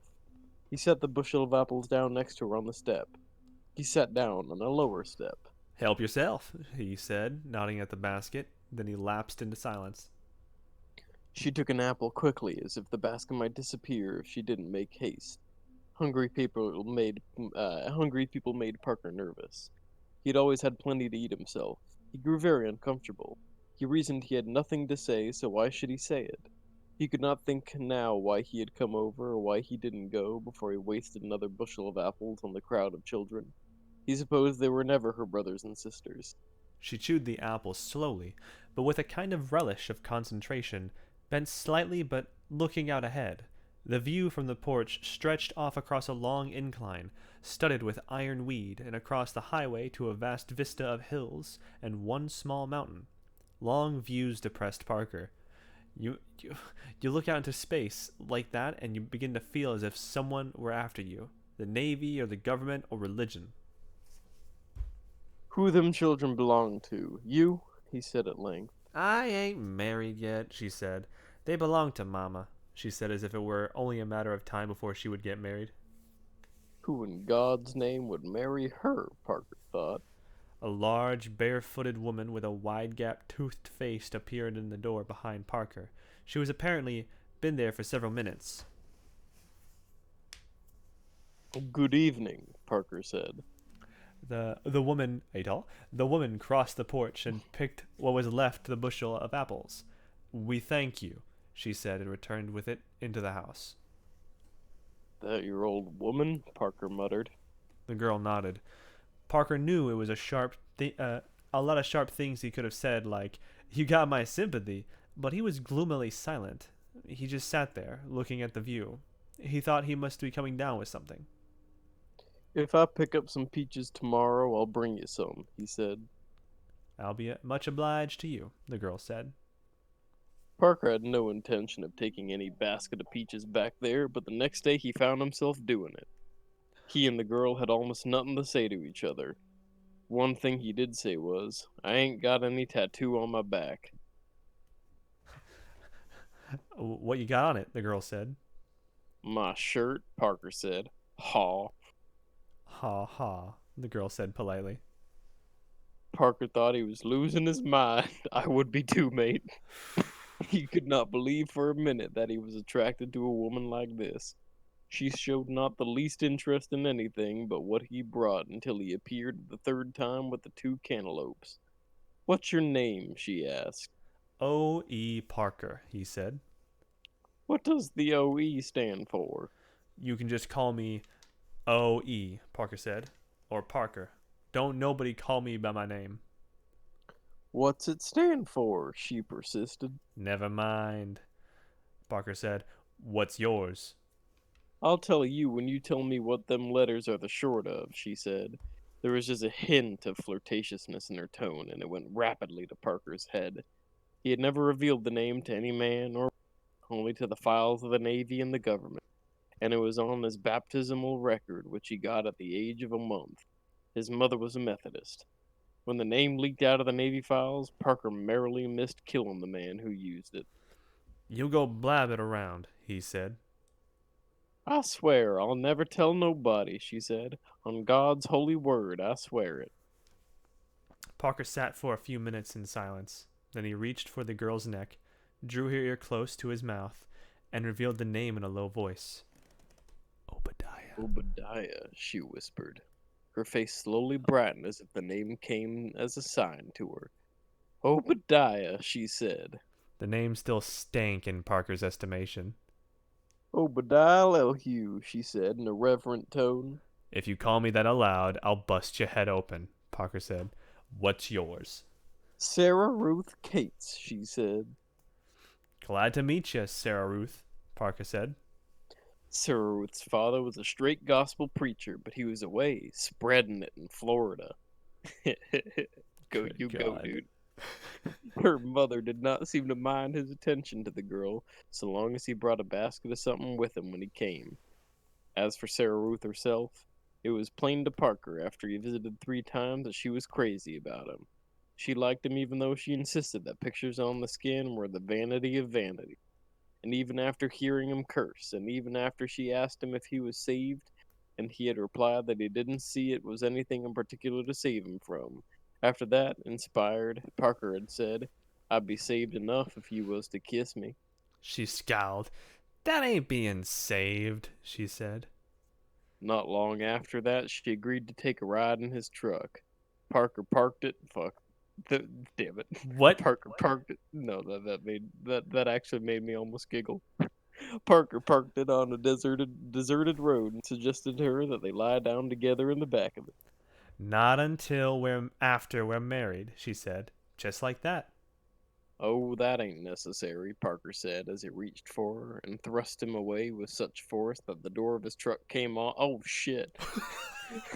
Holy fucking Hulk lady. And as he reached for her, she thrust him away with such force that the door of his truck came off and he found himself flat on his back on the ground. He made up his mind then and there to have nothing further to do with her. They were married in, in the county ordinary office because Sarah Ruth thought the churches were idolatrous. Parker had no opinion about one way or the other. The ordinary's office was lined with cardboard file boxes and record books with dusty yellow slips of paper hanging out on them, on out of them. The ordinary was an old woman with red hair who had held office for 40 years and looked as dusty as her books. She married them from behind the iron grill of a stand-up desk where she had finished, and when she finished, she said with a flourish, $3.50. I need about 350. Oh my God, $3.50 until death do you part. And she yanked forms out of a machine. Marriage did not change Sarah Ruth a jot, and it made Parker gloomier than ever. Every morning he decided that he had had enough and would not return that night. Every night he returned. Whenever Parker couldn't stand the way he felt, he would have another tattoo, but the only surface left on him now was his back. To see a tattoo on his own back, he would have to get 2 mirrors and stand between them in just the correct position, and this seemed to Parker a good way to make an idiot of himself. Sarah Ruth, who, if she had had a better sense, could have enjoyed a tattoo on his back, would not even look at the ones he had elsewhere. When he had attempted to point out especial details on them, she would shut her eyes tight and turn her back as well. Except in total darkness, she preferred Parker dressed and with the sleeves rolled down. At the judgment seat of God, Jesus is going to say to you, "What you been doing all your life besides have pictures drawn all over you?" she said. Your internet cut out there, my man. Oh, did it? Besides. Okay. At the judgment seat of God, Jesus is going to say to you, "What you been doing all your life besides have pictures drawn all over you?" she said. You don't fool me none, Parker said. You're just afraid that hefty girl I work for will like me so much she'll say, "Come on, Mr. Parker, let's let you and me." "You're tempting sin," she said, "and at the judgment seat of God, you'll have to answer for that too. You ought to go back to selling the fruits of the earth." Parker did nothing much when he was at home but listen to what the judgment seat of God would be like for him if he didn't change his ways. When he could, he broke in with the tales of the hefty girl he worked for.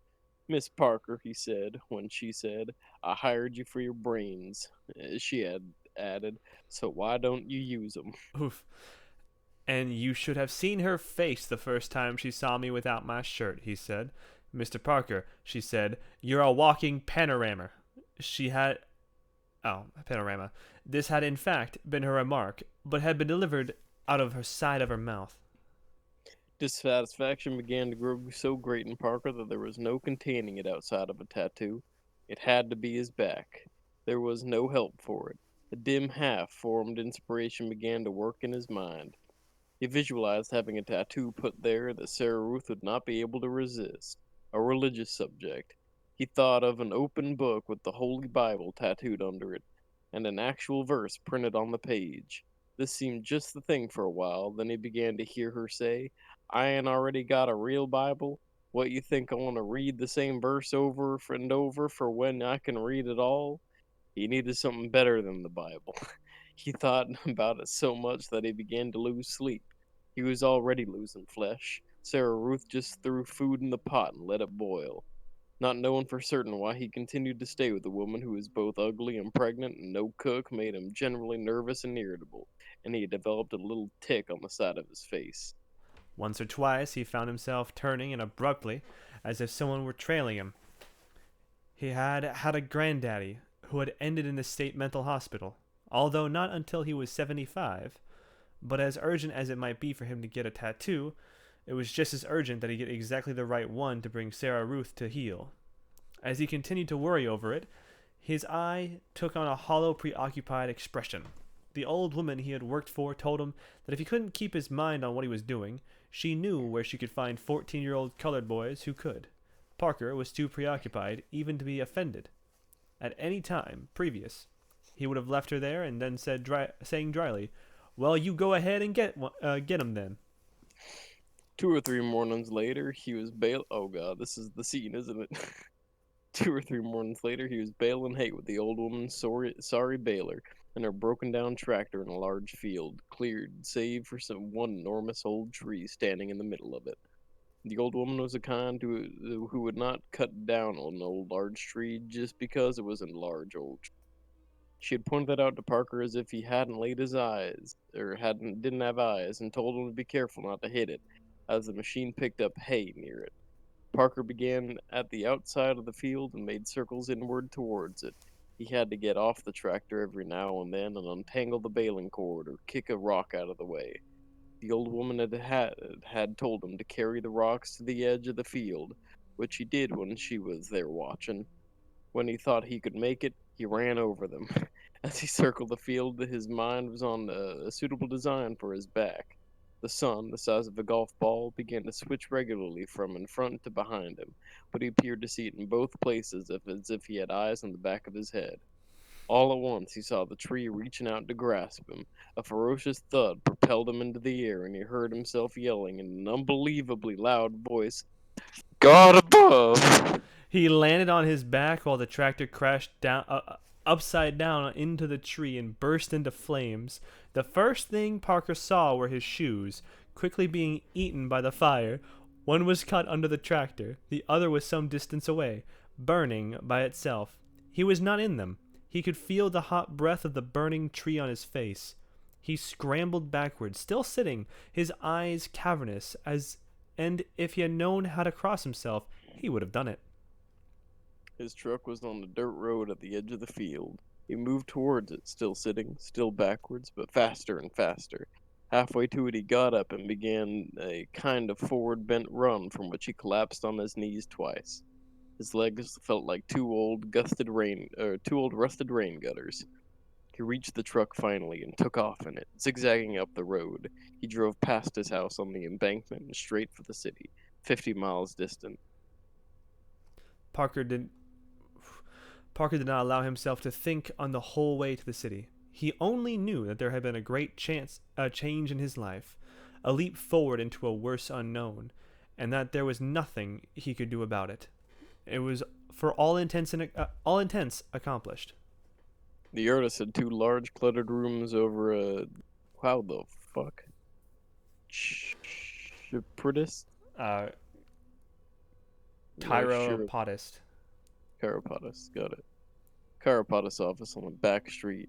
Parker, still barefooted, burst silently in on him at a little after 3 in the afternoon. The artist, who was about Parker's own age, 28, but thin and bald, was behind a small drawing table, tracing a design in green ink. He looked up with an annoyed glance and did not seem to recognize Parker and the hollow-eyed creature before him. "Let me see that book you got with all the pictures of God in it," Parker said, breathlessly. "The religious one." The artist continued to look at him with his intellectual superior stare. "I don't put tattoos on drunks," he said. "You know me," Parker cried indignantly. "I'm O.E. Parker. You done work for me before and I always paid." The artist looked at him another moment as if he were not altogether sure. "You've fallen off some," he said. "You must have been in jail." "Married," Parker said. "Oh," said the artist. With the aid of mirrors, the artist had tattooed on the top of his head a miniature owl, perfect in every detail. It was about the size... Holy shit, that's skill. He tattooed an owl on himself, using mirrors. That's skill. Holy shit. Perfect in every detail. It was about the size of a $50, and it served him as a showpiece. There were cheaper artists in town, but Parker never wanted anything but the best. The artist went over to a cabinet at the back of the room and began to look over some art books. "Who are you interested in?" he said. "Saints, angels, Christs, or what?" "God," Parker said. "Father, Son, or Spirit?" "Just God," Parker said impatiently. "Christ, I don't care, just so it's God." The artist returned with a book. He moved some papers off another table and put the book down on it and told Parker to sit down and see what he liked. "The up-to-date ones are in the back," he said. Parker sat down with the book and wet his thumb. He began to go through it, beginning at the back where the up-to-date pictures were. Some of them he recognized: the God, Shepherd, Forbid Them Not, the smiling Jesus, Jesus the physician's friend. But he kept turning rapidly backwards, and the pictures became less and less reassuring. One showed a gaunt green dead face streaked with blood. One was yellow with sagging purple eyes. Parker's heart began to beat faster and faster until it appeared to be roaring inside him like a great generator. He flipped the pages quickly, feeling that when he reached the one ordained, a sign would come. He continued to flip through until he had almost reached the front of the book. On one end of the page, a pair of eyes glancing at him swiftly. Parker sped up, then stopped. His heart, too, appeared to cut off. There was absolute silence. It said, as if plainly, as if silence were a language itself, "Go back." Parker returned to the picture, the haloed head of a flat-sterned Byzantine Christ with all-demanding eyes. He sat there trembling. His heart began slowly to beat again, as if it were brought back to life by a subtle power. Yo, pull your mic away by a centimeter. Oh, my bad, my bad. You found what you want? The artist asked. Parker's throat was too dry to speak. He got up and thrust the book at the artist, opened at the picture. That'll cost you plenty, the artist said. You don't want all those little blocks, though. Just the outline and some better features.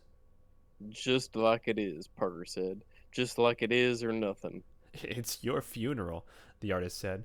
But I don't do that kind of work for nothing. How much? Parker asked. It'll take maybe 2 days' work. How much? Parker said. On time or cash? The artist asked. Parker's other jobs had been on time, but he had paid. 10 down and 10 for every day it takes, the artist said. Parker drew $10 bills out of his wallet. He had 3 left in. You come back in the morning, the artist said, putting the money in his own pocket. First, I'll have to trace that out of the book. No. No. Oh. Parker said. Trace it now or give me my money back. And his eyes blared as if he were ready for a fight. The artist agreed. Anyone stupid enough to want a Christ on his back, he reasoned, would be just as likely to not to change his mind the next minute. But once the work had begun, he could hardly do so. While he worked on the tracing, he told Parker to go wash his back at the sink with the special soap he used there. Parker did it and returned to pace back and forth across the room, nervously flexing his shoulders. He wanted to go look at the picture again, but at the same time he did not want to. The artist got up finally and had Parker lie down on the table. He swabbed his back with ethanol chloride and began to outline the head on it with his iodine pencil. Another hour passed before he took up his electric instrument. Parker felt no particular pain. In Japan, he had a tattoo of the Buddha done on his upper arm with ivory needles. In Burma, a little brown root of a man had been made a peacock of each of his knees using thin pointed sticks, 2 feet long. Amateurs had worked on him with pins and soot. Parker was usually so relaxed and easy under the hand of the artist that he often went to sleep, but this time he remained awake, every muscle taut. At midnight, the artist said he was ready to quit. He propped one mirror, 4 feet square, on a table by the wall and took a smaller mirror off the lavatory wall and put it in Parker's hand. Parker stood with his back to the one on the table and moved the other until he saw a flashing burst of color reflected from his back. It was almost completely covered with a little red and blue and ivory and saffron squares. From them, he made out the lineaments of the face, a mouth and beginning of heavy brows, a straight nose, but the face was empty. The eyes had not yet been put in. The impression for the moment was almost as if the artist had tricked him and not done the physician's friend. It don't have eyes, Parker cried out. That'll come, the artist said, in due time. We have another day to go on it, yet. Parker spent the night on a cot in the haven of light and Christian mission. He found these the best places to stay in the city because they were free and included a meal of sort. He got the last available cot, and because he was still barefooted, he accepted a pair of second-hand shoes, which, in his confusion, he put on to go to bed. He was still shocked from all that had happened to him. All night he lay awake in the long dormitory of cots with lumpy figures on them. The only light was from a phosphorescent cross glowing at the end of the room. The tree reached out to grasp him again, then burst into flames. The shoe burned quietly by itself. The eyes of the book said to him distinctly, "Go back," and at the same time did not utter a sound. He wished that he were not in this city, not in the Haven of Light mission, not in bed by himself. He longed miserably for Sarah Ruth, Her sharp tongue and ice-pick eyes were the only comfort he could bring to mind. He decided he was losing it. Her eyes appeared soft and dilatory compared with the eyes of the book. For even he could not summon up the exact look of those eyes, he could still feel their penetration. He felt as though, under their gaze, he was as transparent as the wing of a fly. The tattooist had told him not to come until 10 in the morning, but when he arrived at that hour, Parker was sitting in the dark hallway on the floor, waiting for him. He had decided, upon getting up, that, once the tattoo was on him, he would not look at all. That all his sensations of the day and night before were those of a crazy man, and that he would return to doing things accordingly to his own judgment. The artist began where he left off. "One thing I want to know," he said presently, as he worked over Parker's back. "Why do you want this on you? Have you gone and got religion? Are you saved?" he asked, in a mocking tone. Parker's throat felt salty and dry.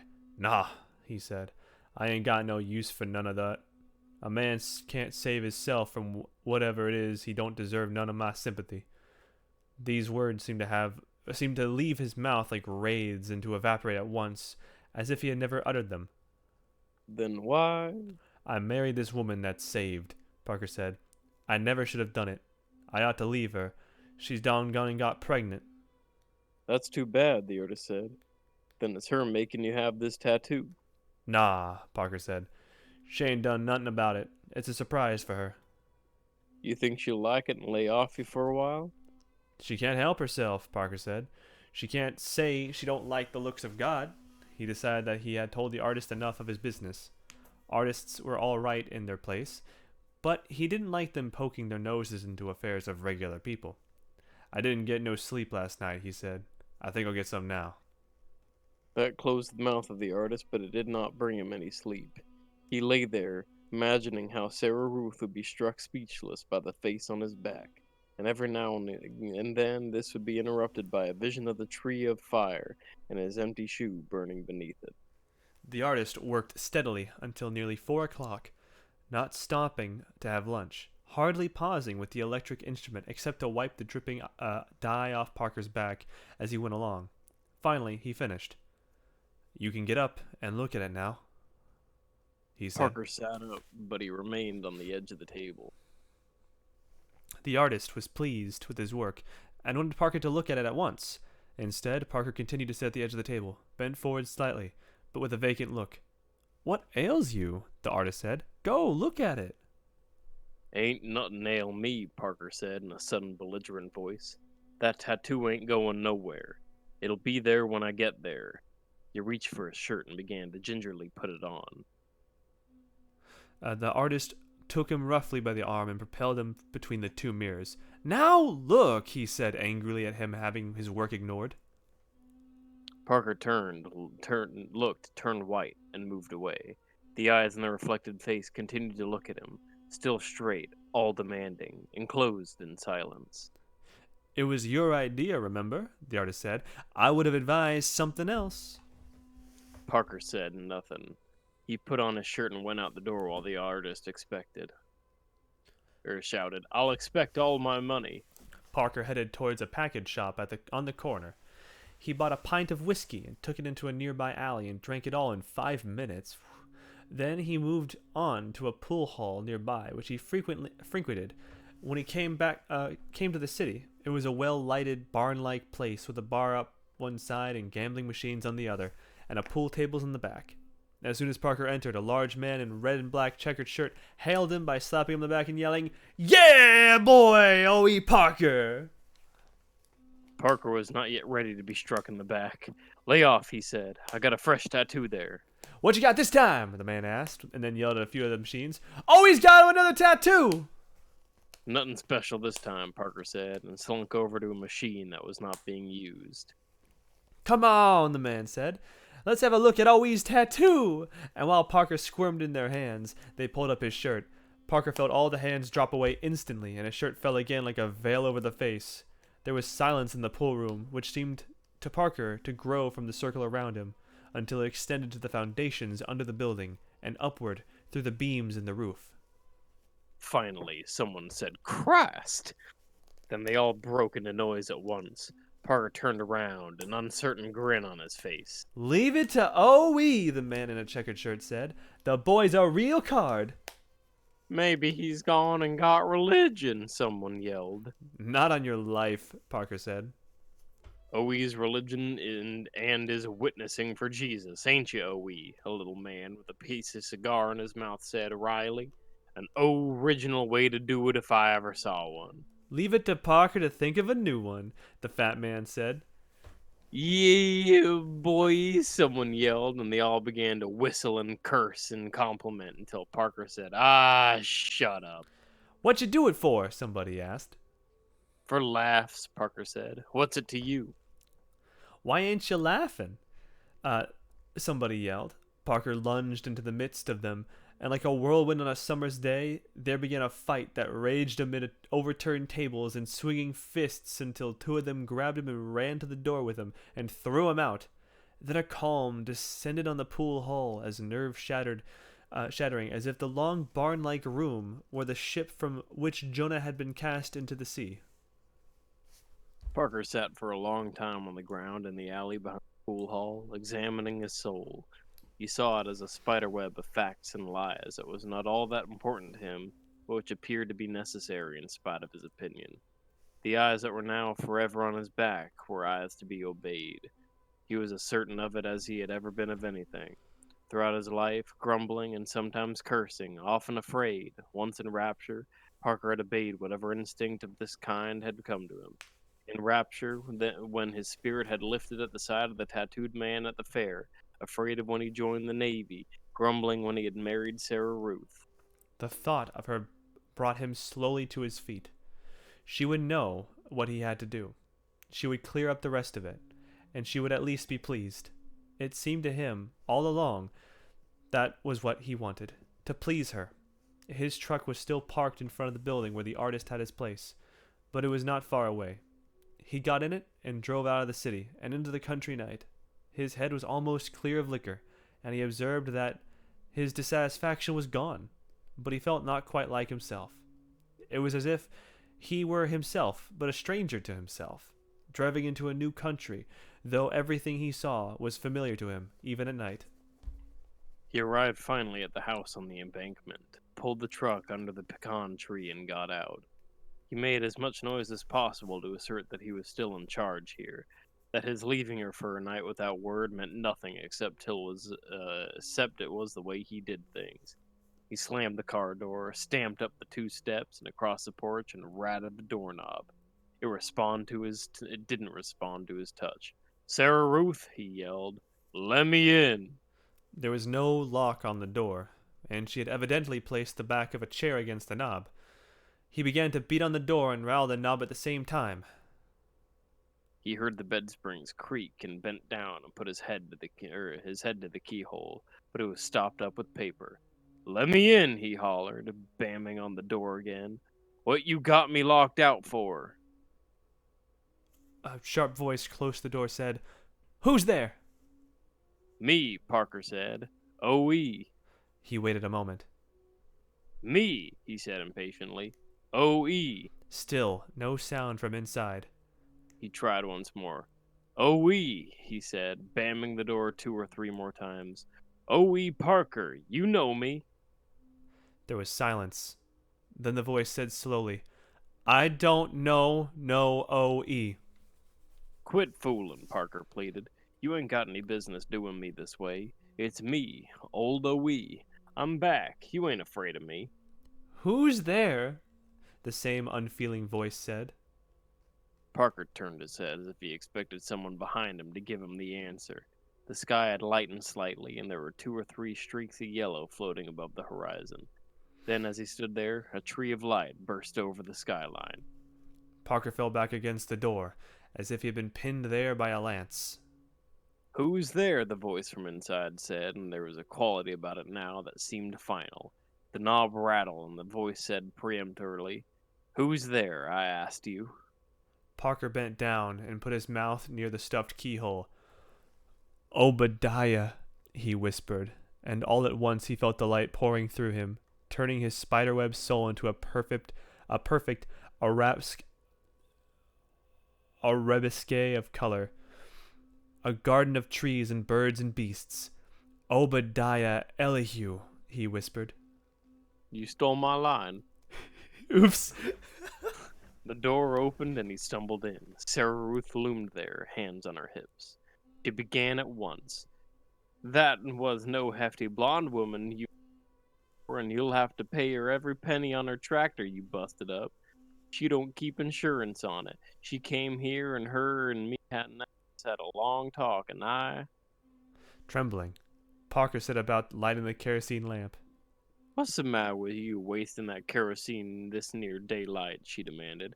I ain't got no look at you. A yellow glow enveloped them. Parker put the match down and began to unbutton his shirt. And you ain't gonna have none of me this near morning. Shut your mouth, he said quietly. Look at this, and then I don't want to hear no more out of you. He removed the shirt and turned his back to her. Another picture, Sarah Ruth growled. I might have known you was off after putting more trash on yourself. Parker's knees went hollow under him. He wheeled around and cried, "Look at it. Don't just say that, look at it." I done looked, she said. Don't you know who it is? He cried in anguish. No, who is it? Sarah Ruth said. It ain't anybody I know. It's him, Parker said. Him who? God! Parker cried. God? God don't look like that. What do you know how he looks?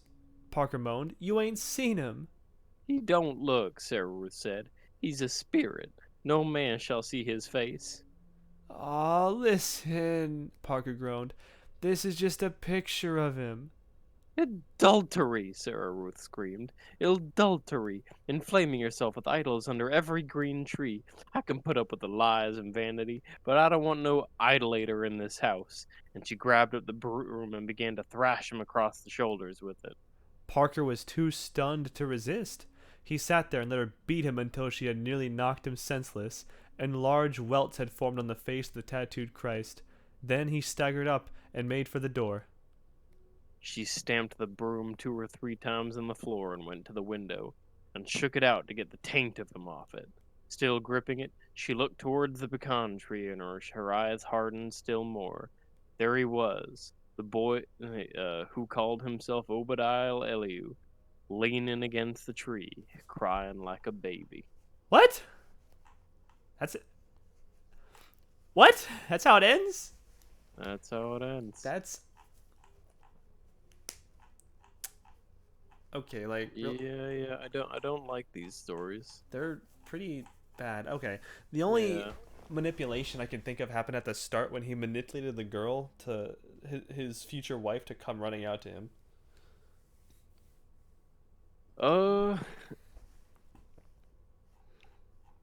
In its own sense, wasn't almost everything about this in its own way a little bit of manipulation towards him as well? Like God manipulating him? Yeah. I mean, not necessarily God. I mean, I can't say that as I'm atheist, but...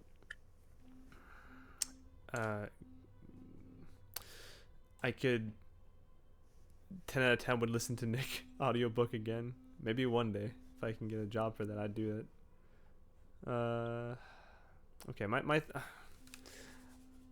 going with that like thought process, that could be looked at as 2 ways. One, it's either God manipulating him to do a certain way to believe in him, or it could be passive manipulation from the girl over the years of being in a relationship with her that's manipulated him to see what he's seeing as signs from God.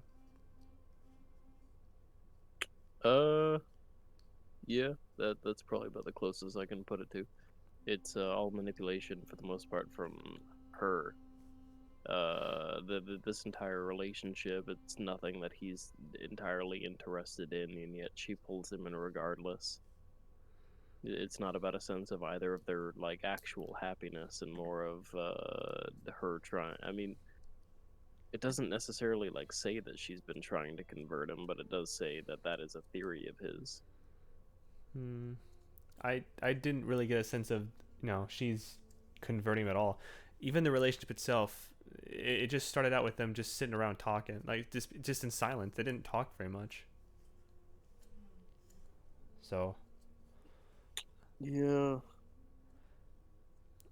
like 4 total instances of manipulation.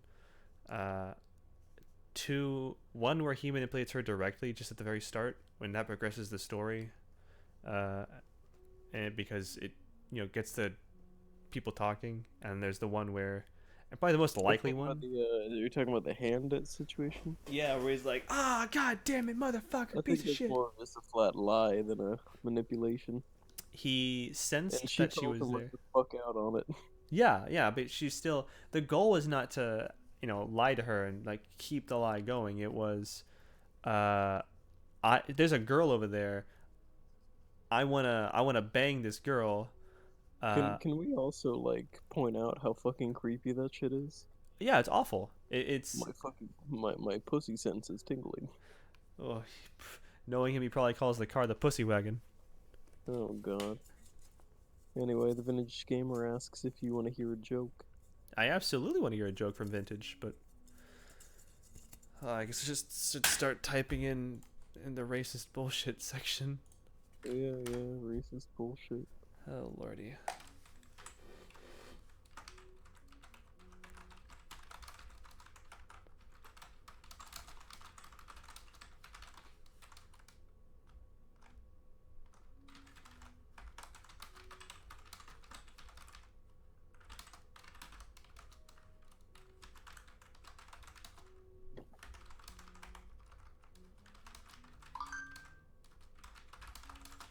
I like how I just like spell check everything of yours. It's beautiful. It's what Grammarly should be. Yeah. I guess I should say the entire second half. Hold on, you said the story here. Revelation. Oh no. Oh no.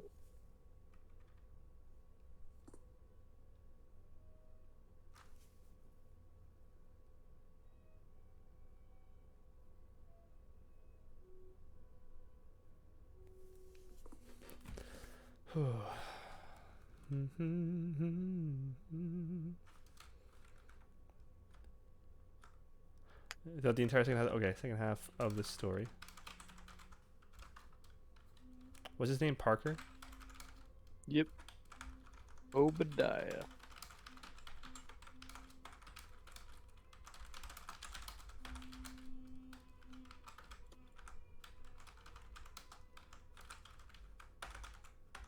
Oh my gosh.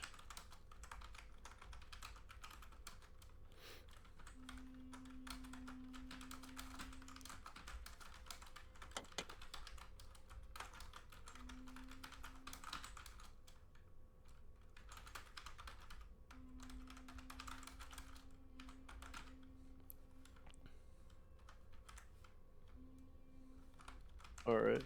A dwarf escaped from a prison. A call went out that a small medium is at large. There you go. There it is. There it is. A dwarf escaped from a prison. A call went out that a small medium is at large.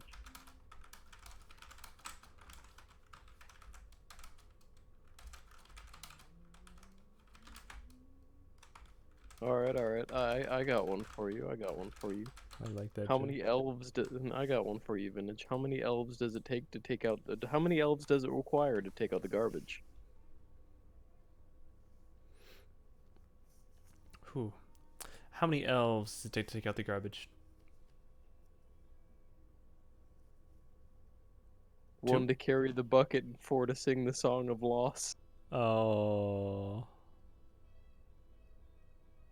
Oh. The Song of Loss?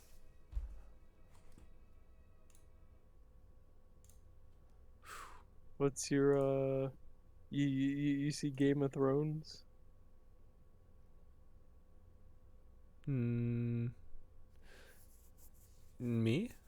Oh yes, Yeah, you're talking to gotcha. Vintage. Gotcha. Yeah, Vintage. You ever see Game of Thrones, my man?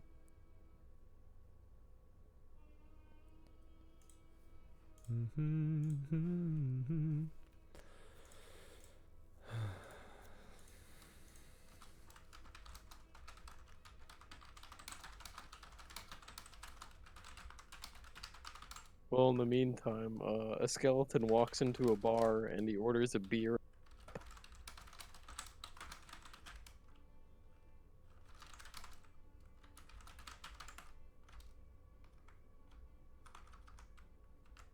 Okay. That's fair. That's fair, vintage.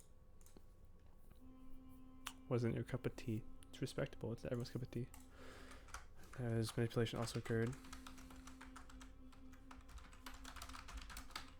All right, all right.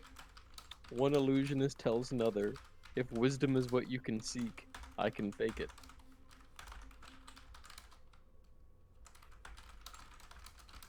Yeah, I'm hilarious. Don't laugh.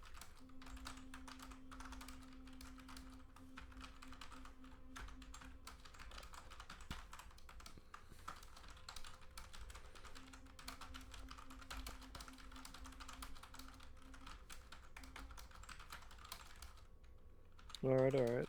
Why did the necromancer kill his depressed companions?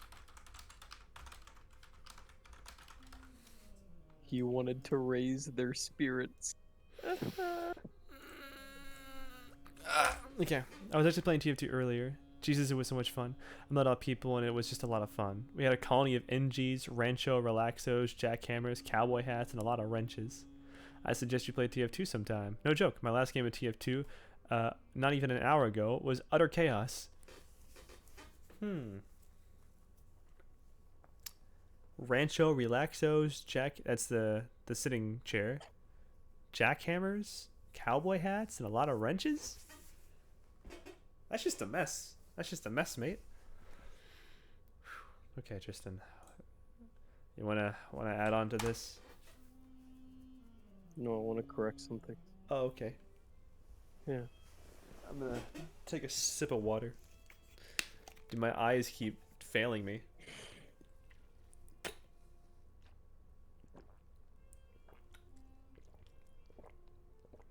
That'd probably be a good idea for me too. Yeah! He whacks you with a wrench. Ha! All fixed. Thank you. If only my eyes could actually be fixed like that. That'd be a dream come true. Okay, Parker's back is done. That just leaves a good man is hard to find. Well. Alright, one last joke for vintage here. Why do dwarven bards sound better than by candlelight? Because you can shove wax in your ears.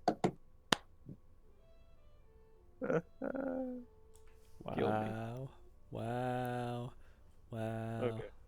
So, regardless, Wow.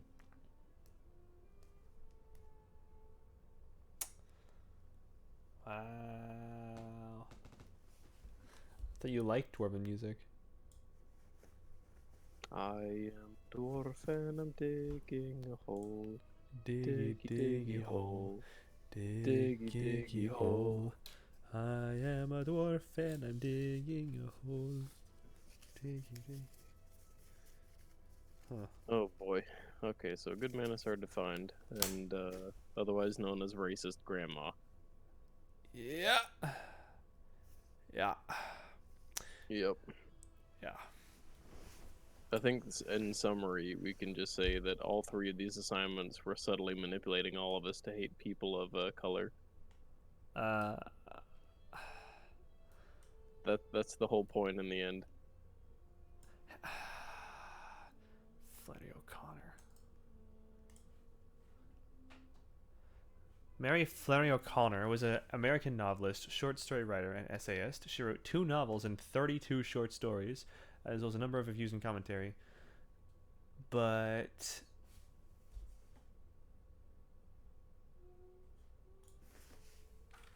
She was a racist. She racist? There we go. Now we're getting into the good shit. Flannery O'Connor's complex, flawed character?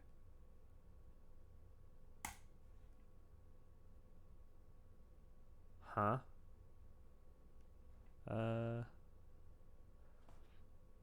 Hey Nick, I found out something that was actually removed for last minute in the Banjo-Kazooie. In the pause minute, there's an option called Return to Witch's Lair, in which it let you return to the lair without running back to the pad. It's a shame. I honestly wish it stayed, but could be hacked in with Game Shark code. Oof. Really? Yeah, I That's... didn't know they removed that. Huh. That would have been nice. That would have been extremely nice. All right. So still gonna alternate Yeah, we're just gonna alternate. reading back and forth. Yeah. I don't think she's a racist. I think the stories are just racist. I have high amounts of racist characters. Maybe she was trying to just show racism. I mean, 1965. Isn't that around the colored movements? Maybe. I'm not too big on the rights history and the marches and all that. I mean, I know we could record shit during it because Martin Luther King. We have his whole speech recorded and crap. Mm-hmm. So this is probably sometime during that whole movement, and maybe it's ironic racism where the point is to point out how fucking awful racism is. Maybe we've been manipulated this whole time. Well, I can tell you, I'm going to probably forget about all three of these stories for the majority of them. At least that's what I like. Kazooie. Yeah! Instead I have to run everywhere and it hurts my back carrying salmon breath. She squawked and growls a bit, popping her head out of the bag. Banjo. What do you mean? Aw, poor Banjo. He doesn't even Or eat maybe salmon. this is anti-color movement propaganda. Anti-color? I don't know. I don't have the Yeah. history or the knowledge to figure this out. And, Yeah, I was fact checked. Whew. My facts were checked. So this is colored movement. Okay. Yeah. Good lord. I'll But I honestly I can't tell if it's meant to be parody or not. I honestly can't tell. It's so racist that I just can't tell. Yeah, I know. Just turn your brain off and read, I guess. All right, I shall begin this time. Okay. The grandmother didn't want to go to Florida. She wanted to visit some of her connections in East Tennessee, and she was seizing at every chance to change Bailey's mind. Bailey, by the way, is a dude. Bailey was the son she lived with, her only boy. He was sitting on the edge of his chair at the table, bent over the orange sports sections of the journal. "Now look here, Bailey," she said. "See here, read this." And she stood with one hand on her thin hip, and the other rattling the newspaper at its bald head. "Here, this fellow that calls himself the Misfit is loose from the federal pen and headed towards Florida, and you can read here what it says he did to these people. Just you read it. I wouldn't take my children in any direction with a criminal like that loose in it. I couldn't answer to my conscience if I did." Sorry, I was giggling and distracted at the thought. You said Bailey's name for the first time, and the next sentence, like you said, Bailey's a dude, and the next sentence, Bailey was the son. Okay. Bailey didn't look up with him from his reading, so she wheeled around then and faced the children's mother, a young woman in slacks, whose face was as broad and innocent as a cabbage, and was tied around with a green head handkerchief. Oh, wait, what? With a green headkerchief? Handkerchief? That had 2 points on the top like rabbit ears. She was sitting on the sofa, feeding the baby his apricots out of the jar. "The children have been to Florida before," the old lady said. You all ought to take them somewhere else for a change, so they would see different parts of the world and be broad. They've never been east to Tennessee."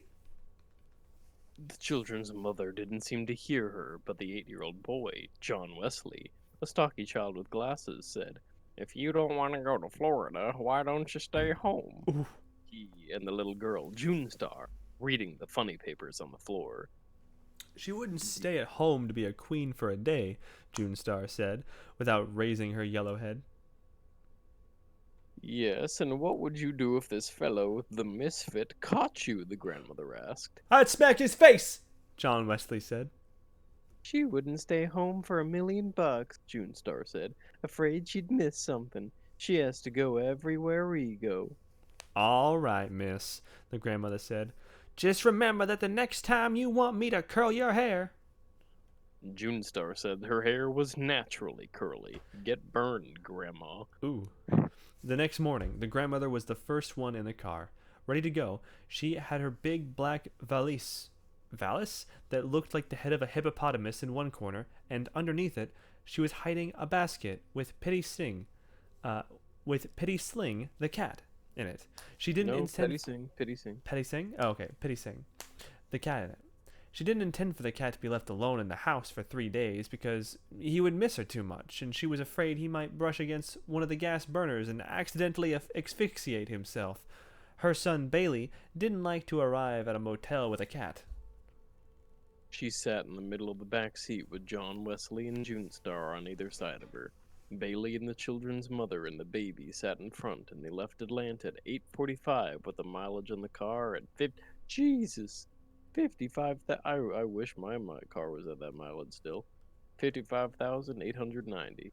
The grandmother wrote this down because she thought it would be interesting to say how many miles they had been when they got back. It took them 20 minutes to reach the outskirts of the city. The old lady settled herself comfortably, removing her white cotton gloves and putting them up with her purse on the shelf in front of the back window. The children's mother still had on slacks and still had her head tied up in a green kerchief. But the grandmother had on a navy blue straw sailor hat with a bunch of white violets on the brim and a navy blue dress with small white dots in the print. Her collars and cuffs were white organdy, trimmed with lace, and at her neckline she had pinned a purple spray of cloth violets containing a sachet, in case of an accident. Anyone seeing her dead on the highway would know at once she was a lady. Wow. That one gets me so good.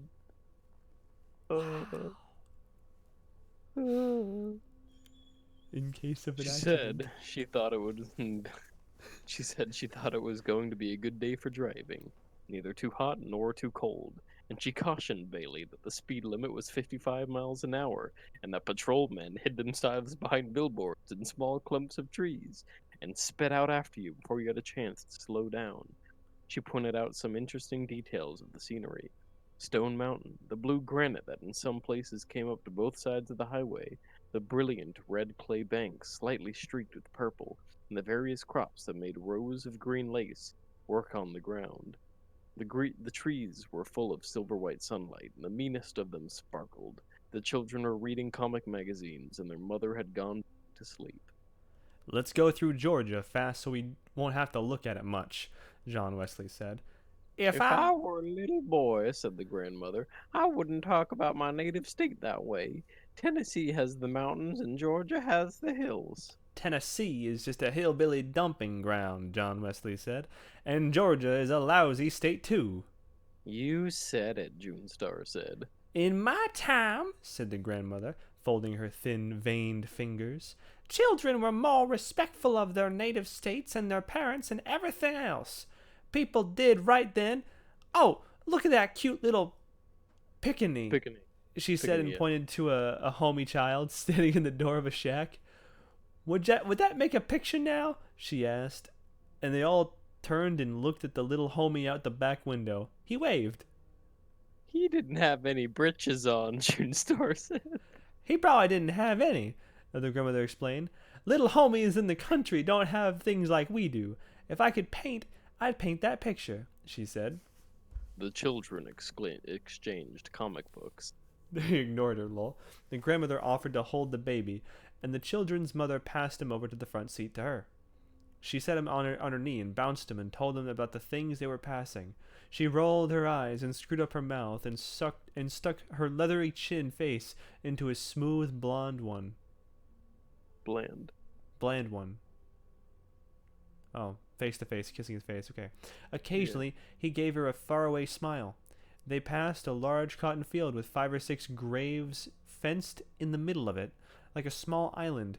Look at the graveyard, the grandmother said, pointing it out. That was the old family burying ground. That belonged to the plantation.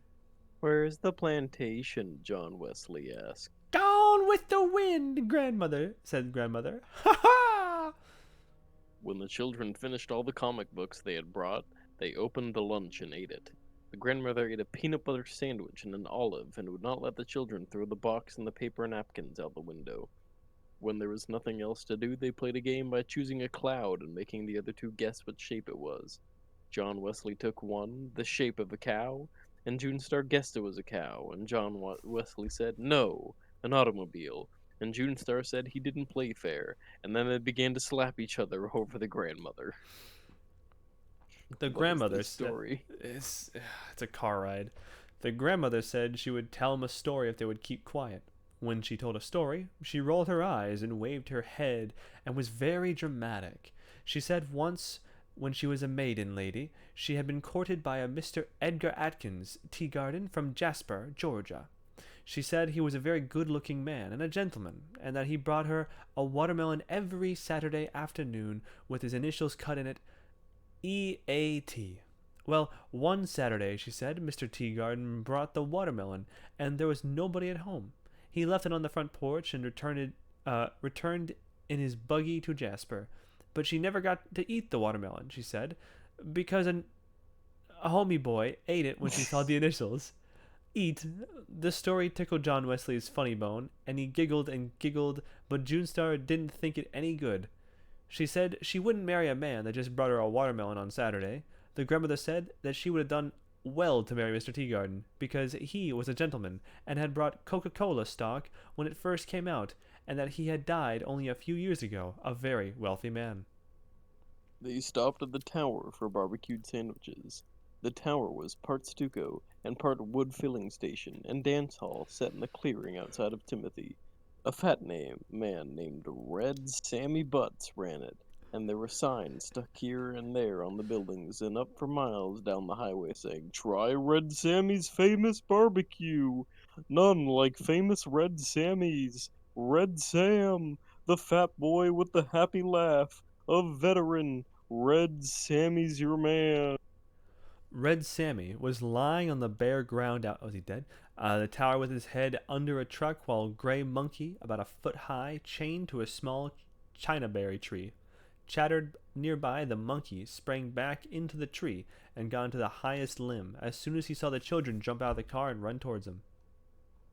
Inside, the tower was a long dark room with a counter at one end and tables at the other, and dancing space in the middle. They all sat down at a board table next to the Nickelodeon and Red Sam's wife, a tall, burnt brown with hair and eyes laid with skin, and came and took their order. The children's mother put a dime in the machine and played the Tennessee Waltz, and the grandmother said that tune always made her want to dance. She asked Bailey if he would like to dance, but he only glared at her. He didn't have a naturally sunny disposition like she did, and trips made him nervous. The grandmother's brown eyes were very. She swayed her head from side to side and pretended she was dancing in her chair. June Star said play something else she could tap to, so the children's mother put another dime and played a fast number, and June Star stepped out onto the dance floor and did her tap routine. Either you were cutting out, or you are having the weirdest fucking blackouts I've ever heard in my life. I was probably cutting out.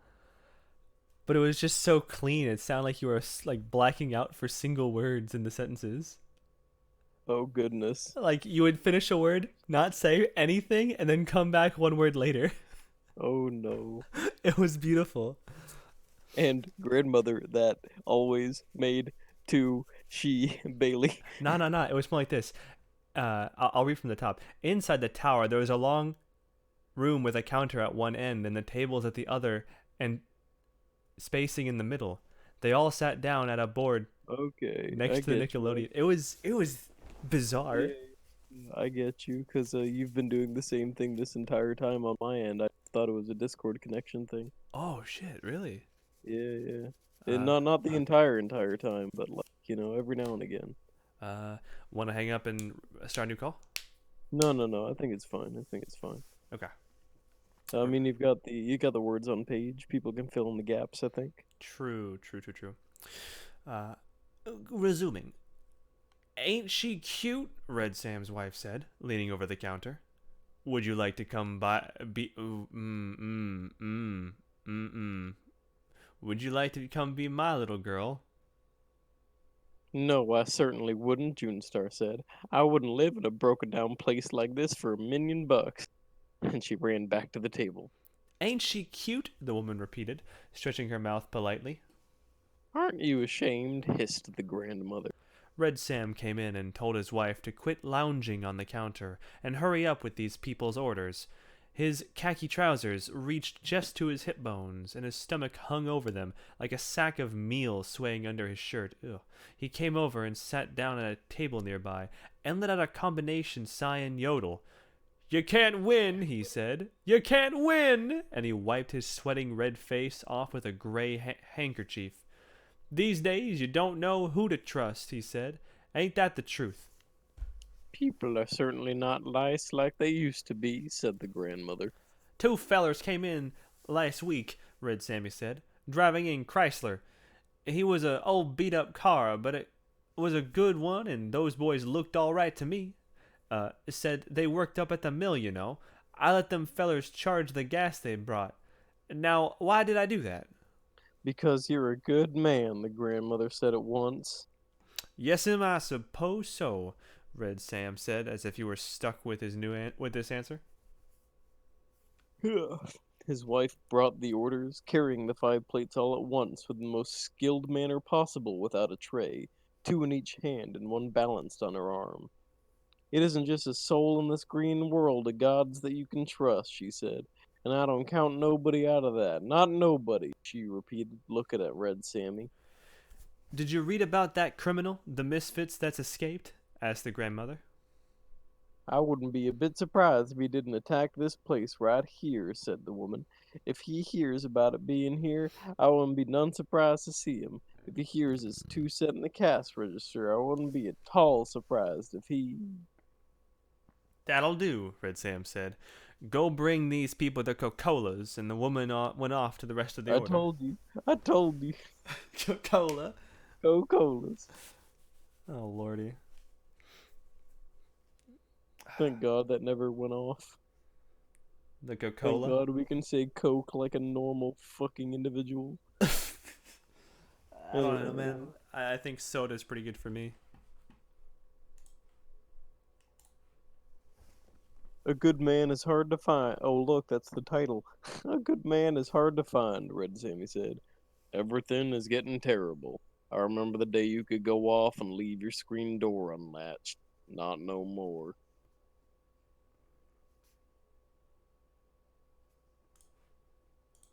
Hello. Sorry. He and the grandmother discussed better times. The old lady said that, in her opinion, Europe was entirely to blame for the way things were now. She said the way Europe acted, you would think we were made of money, and Red Sam said it was no use talking about it.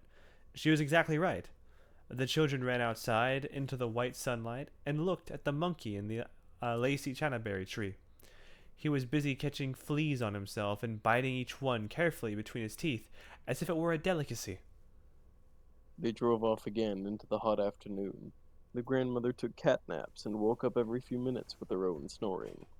Outside of Tomsboro, she woke up and recalled an old plantation that she had visited in this neighborhood once when she was a young lady.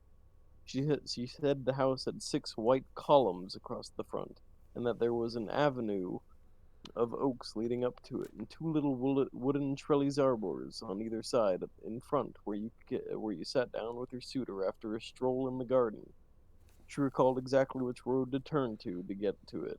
She knew that Bailey would not be time looking at an old house, but the more she talked about it, the more she wanted to see it one and find out if the little twin arbors were still standing, and enter some manipulation, because there was a secret panel in this house, she said craftily, not telling the truth but wishing that she were.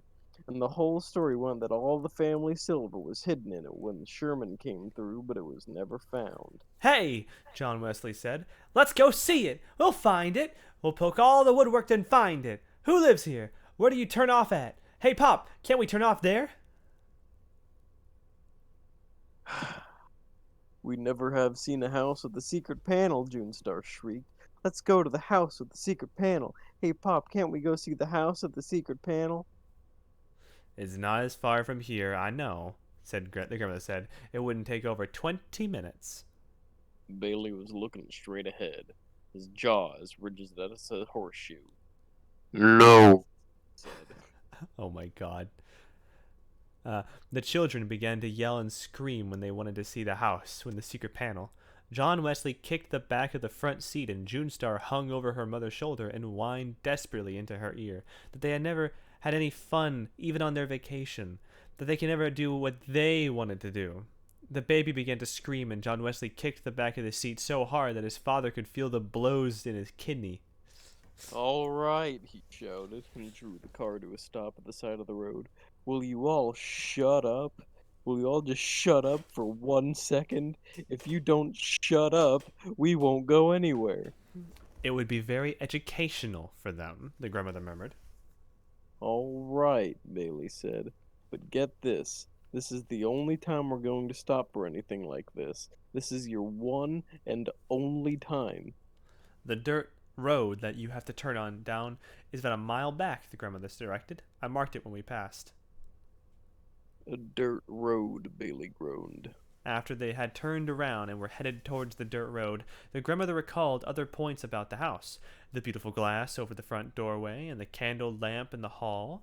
John Wesley said that the secret panel was probably in the fireplace. You can't go inside this house, Bailey said.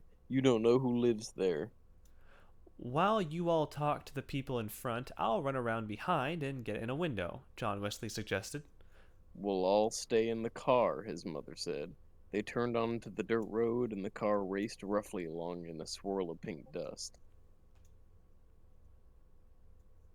The grandmother recalled the times when there was no paved road and 30 miles was a day's journey. The dirt road was hilly, and there were sudden washes in it and sharp curves on dangerous embankments. All at once they would be on a hill, looking down over the blue tops of trees for miles around. Then the next minute they would be in a red depression with the dust-coated trees looking down on them. Whew. This place had a better turn up in a minute, Bailey said, or I'm gonna turn around. The road looked as if no one had traveled on it for months. It's not much farther, the grandmother said, and just as she said, a horrible thought came to her. The thought was so embarrassing that she was turned red in the face and her eyes dilated, and her feet jumped up, upsetting her valise in the corner. The instant the valise moved, the newspaper top she had over the blanket under it rose with a snarl, and Pitty Sing the cat sprang onto Bailey's shoulders. The children were thrown to the floor, and their mother, clutching the baby, thrown out the door onto the ground. The old lady was thrown into the front seat. The car turned over once and landed right side up in a gulch off the side of the road. Bailey remained in the driver's seat with the gray cat striped with a broad white face and an orange nose clinging to his neck like a caterpillar. What? As soon as the children saw they could move their arms and legs, they scrambled out of the car shouting, "We've had an accident!" The grandmother was curled up under the dashboard, hoping she was injured so that Bailey's wrath would not come down on her all at once. The horrible thought she had before the accident was that the house she had remembered so vividly was not in Georgia, but in Tennessee.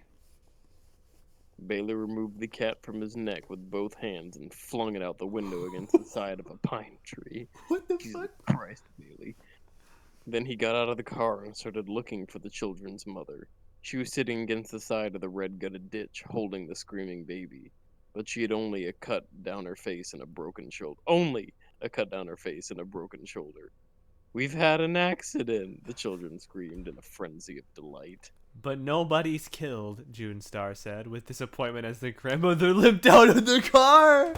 Her hat still pinned to her head, but the broken front brim standing up at a jaunty angle and the violet spray hanging off the side. They all sat down in the ditch, except the children, to recover from the shock. They were all shaking. "Maybe a car will come along," said the children's mother hoarsely. "I believe I have injured an organ," said the grandmother, pressing her side, but no one answered. Bailey's teeth were clattering. He had a yellow sport shirt with bright blue parrots designed it, and his face was a yellow as the what? T-shirt. I'm guessing it's a misprint T-shirt. Okay, as the eye shirt. The grandmother decided that she would not mention that the house. That she would not mention that the house was in Tennessee. The road was about 10 feet above, and they could only see the tops of the trees on the other side of it. Behind the ditch they were sitting in, there were many more woods, tall and dark and deep. In a few minutes they saw a car some distance away on top of the hill, coming slowly as if the occupants were watching them. The grandmother stood up and waved both arms dramatically to attract their attention. The car continued to come on slowly, disappeared around a bend, and appeared again, moving even slower. On top of the hill they had never gone over. It was a big, black, battered hearse-like automobile. There were 3 men in it. It's a hearse, eh? I guess someone did die. It came to a stop just over them, and for a few minutes the driver looked down with a steady, expressionless gaze to where they were sitting, and didn't speak. Then he turned his head and muttered something to the other 2, and they got out. One was a fat boy in black trousers and a red sweatshirt, with a silver stallion embossed on the front of it. He moved around on the right side and then stood staring, his mouth partly open and a kind of loose grin. The other had khaki pants and a blue striped shirt and a gray hat pulled down very low, hiding most of his face. He came around slowly to the side, and neither spoke. The driver got out of the car and stood by the side of it, looking down at them. He was an older man than the other 2. His hair was just beginning to gray, and he wore silver spectacles that gave him a scholarly look. He had a long, creased face and didn't have on a shirt or undershirt. He had on blue jeans that were too tight for him, and he was holding a black hat and a gun. The 2 boys also had a gun. "We've had an accident!" the children screamed. The grandmother had a peculiar feeling that the bespectacled man was someone she knew. His face was familiar to her as if she had known him all her life. But she could not recall who he was. He moved away from the car and began to come down the embankment, placing his feet carefully so that he wouldn't slip. He had on tan and white shoes with no socks, and his ankles were red and thin. "Good afternoon," he said. "I see you've all had a little spill." "We turned over twice," said the grandmother. "Once," he corrected. "We seen it happen.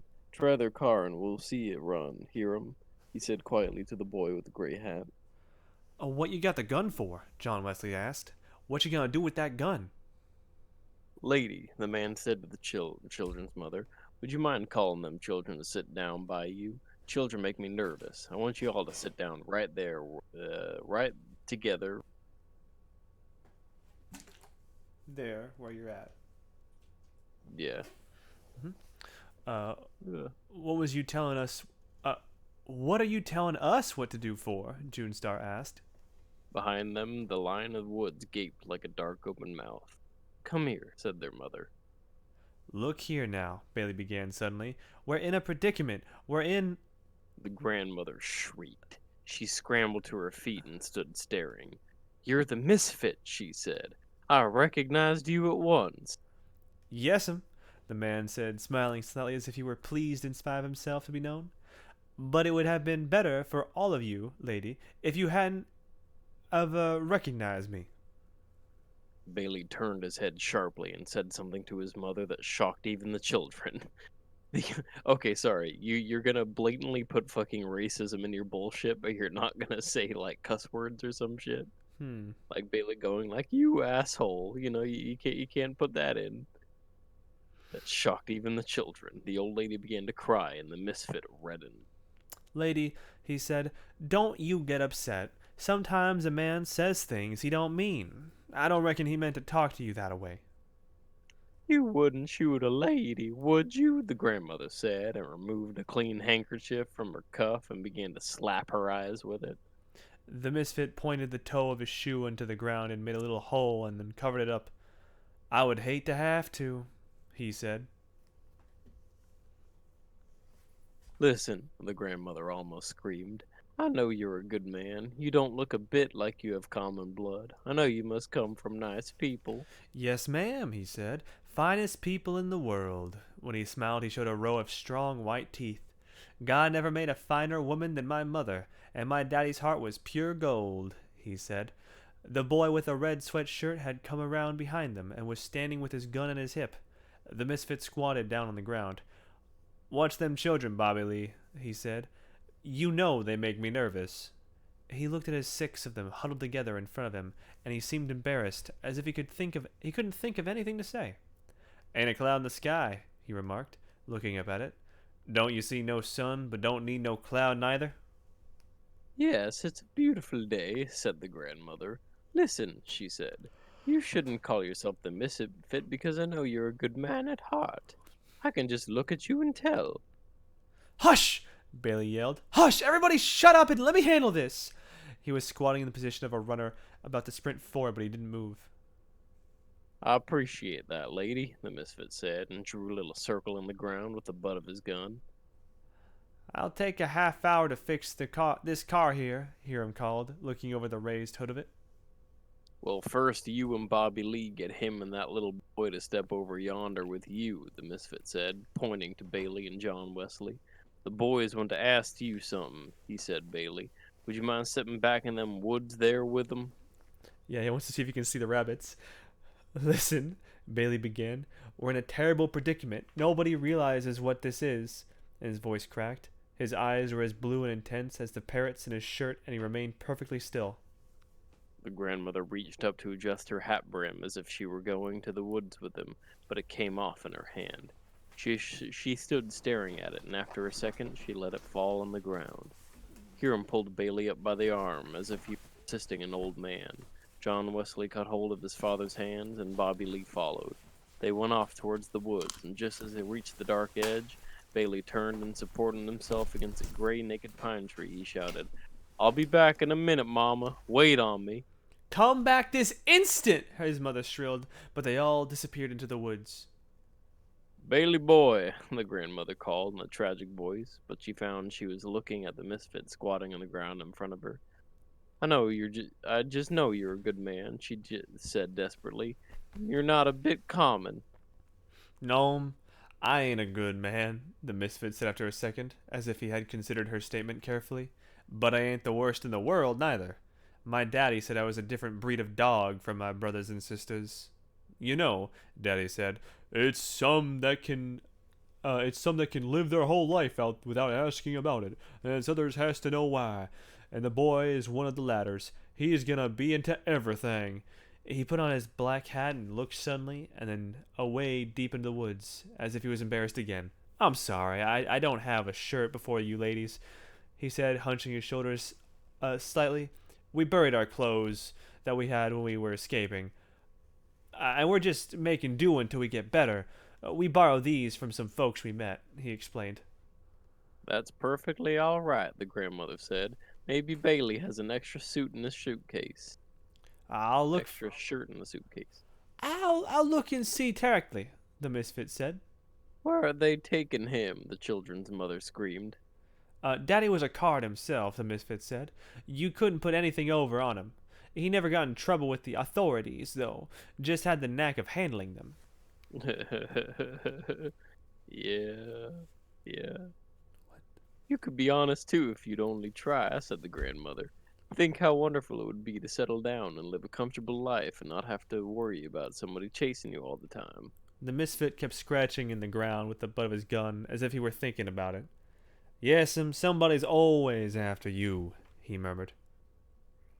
The grandmother noticed how thin his shoulder blades were just behind his hat, because he was standing up looking down on him. Do you ever pray? She asked. He shook his head. All she saw was the black hat wiggle between his shoulder blades. No, he said. There was a pistol shot from the woods, closely followed by another. Then silence. The old lady's head jerked around. She could hear the wind move through the treetops like a long, satisfied insuck of breath. Bailey boy, she called. I was a gospel singer for a while, the misfit said. I've been most everything. I've been in the armed service, both land and sea, at home and abroad. Been twict married. Been an undertaker. Been with the railroads, plowed Mother Earth. Been in a tornado. Seen a man burnt alive concert. Once he looked up at the children mother and little girl who were sitting close together, their faces white with their eyes glassy. I even seen a woman flogged, he said. Pray, pray, the grandmother began. Pray, pray. I never had a bad boy that I remember of, the misfit said. It was an almost dreamy voice. But somewheres along the line I done something wrong and got sent to the penitentiary. I was buried alive. And he looked up and held her attention to him by a steady stare. That's when you should have started to pray, she said. What did you get to sent to penitentiary? Oh my god. What did you do to get sent to the penitentiary? Fucking my Jesus fucking Christ. I don't know if you can tell how fucking tired I am or not yet. I can tell. Penitentiary. Penitentiary for that first time. Penitentiary. Fuck my life. Turn to the right, it was a wall, the misfit said, looking up again to the cloudless sky. Turn to the left, it was a wall. Look up into the ceiling. Look down, it was a floor. I forget what I had done, lady. I sat there, trying to remember what it was I had done, and I ain't recalled it to the day. Once in a while, I would think it was coming to me, but it never come. Maybe they put you in by mistake, the old lady said vaguely. No, he said. It wasn't no mistake. They had the papers on me. You must have stolen something, she said. The misfit sneered slightly. Nobody had nothing I wanted, he said. It was a head doctor at the penitentiary said what I had done was kill my daddy, but I know that was for a lie. My daddy died in 1919 of the epidemic flu, and I never had a thing to do with it. He was buried in the Mount Hopewell Baptist churchyard, and you can go there and see for yourself. If you would pray, the old lady said, Jesus would help you. That's right, the misfit said. Well then, why don't you pray, she asked, trembling with delight suddenly. I don't want no help, he said. I'm doing all right by myself. Bobby Lee and Hiram came ambling back from the wood. Bobby Lee was dragging a yellow shirt with bright blue parrots in it. Throw me the shirt, Bobby Lee, the misfit said. The shirt came flying at him and landed on the shoulder that he put on. The grandmother couldn't name what the shirt reminded her of. No, lady, the misfit said while he was buttoning it up. I found out the crime don't matter. You can do one thing or you can do another. Kill a man or take a tire off his car. Because sooner or later, you're going to forget what it was you done and just be punished for it. The children's mother had begun to make heaving noise as if she couldn't get her breath. Lady, he asked, would you and that little girl like to step off yonder with Bobby Lee and Herman and Joy and her husband? Yes, thank you, the mother said faintly. Her left arm dangled helplessly, and she was holding the baby, who had gone to sleep, in the other. Help that lady, Hiram, the misfit said as she struggled to climb out the ditch. And Bobby Lee, you'd hold on to that little girl's hand. I don't want to hold hands with him, Junestar said. He reminds me of a pig. The fat boy blushed and laughed and caught her by the arm and pulled her up onto the woods from Hiram and her mother. Alone with the misfit, the grandmother found that she had lost her voice. There was not a cloud in the sky, nor any sun. There was nothing around her but woods. She wanted to tell him that he must pray. She opened and closed her mouth several times before anything came out. Finally, she found herself saying, Jesus, Jesus, meaning Jesus will help you. But the way she was saying it, it sounded like she might be cursing. Ma'am, the misfit said as if he agreed, Jesus shown everything off balance. It was the same case with him as with me, except he hadn't committed any crime, and they could prove I had committed one because they had the papers on me. Of course, he said, they never show me my papers. That's why I signed myself now. I said long ago that you get you a signature and sign everything you do and keep a copy of it. Then you'll know when you done, and you can hold up the crime to the punishment to see that they do match. And in the end, you'll have something to prove you ain't been treated right. I call myself the misfit, he said, because I can't make what all I done wrong fits, and all I gone through the punishment. There was a piercing scream from the woods, followed closely by a pistol report. Does it seem right to you, lady, that one is punished a heap and another ain't punished at all? Jesus! The old lady cried. You got good blood! I know you wouldn't shoot a lady! I know you come from nice. Pray, Jesus, you ought not shoot a lady. I'll give you all the money I've got. Lady, the misfit said, looking beyond her far into the woods. There never was a body that gave the undertaker a tip. There were 2 more pistol reports, and the grandmother raised her head like a parched old turkey, crying for water, and called, Bailey boy! Bailey boy! As if her heart would break. Jesus! Oh. Jesus was the only one that ever raised the dead, the misfit continued. And he shouldn't have done it. He's shown everything off balance. If he did what he said, then it's nothing for you to do but throw away everything and follow him. And if he didn't, then it's nothing for you to do but to enjoy the few minutes you got left the best way you can, by killing somebody or burning down his house or doing some other meanness to him. No pleasures but meanness, he said, and his voice had become almost a snarl. Maybe he didn't raise the dead, the old lady mumbled, not knowing what she was saying and feeling so dizzy that she sank down in the ditch and her legs twisted under her. I wasn't there, so I can't say he didn't, the misfit said. I wished I'd have been there, he said, hitting the ground with his fist. It ain't right I wasn't there, because if I had been there, I wouldn't known. Listen, lady, he said in a high voice. If I had been there, I would have known I wouldn't be like I am now. His voice seemed about to crack, and the grandmother's head cleared for an instant. She saw the man's face twisted close to her own as if he were going to cry, and she murmured, Why, you're one of my babies. You're one of my own children. She reached out and touched him on the shoulder. The misfit sprang back as if a snake had bitten him and shot her 3 times to the chest. He then put his gun down on the ground and took off his glasses and began to clean them. Hot damn. Hiram and Bobby Lee returned from the woods and stood over the ditch, looking down at the grandmother who half sat and half lay in a puddle of blood with her legs crossed under her like a child's, and her face smiling up at the cloudless sky. Without his glasses, the misfit's eyes were red-rimmed and pale and defenseless looking.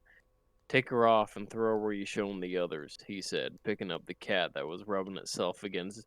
How the fuck is the cat still here? It's fine, I just got chucked out the Against window. his leg. She was a stalker, wasn't she? Bobby Lee said, sliding down the ditch with a yodel. She would have been a good woman, the misfit said, if it had been somebody there to shoot her every minute of her life. Some fun, Bobby Lee said.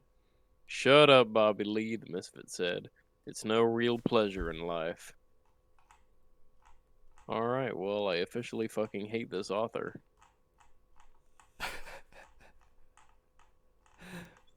She made the worst grandmother ever, and then killed the whole family just to kill the grandmother. But at least the cat survived. Yeah. I mean, we actually don't know that, but sure. They didn't die in the story, so the cat lives on in limbo. Fair enough. Okay, well, the manipulation was obvious. The grandmother was a pathological liar, and then lied her way, and eventually won, stuck with the kids. Yeah. Not to mention that whole, lying bullshit. Specifically the house with the fucking crap in it.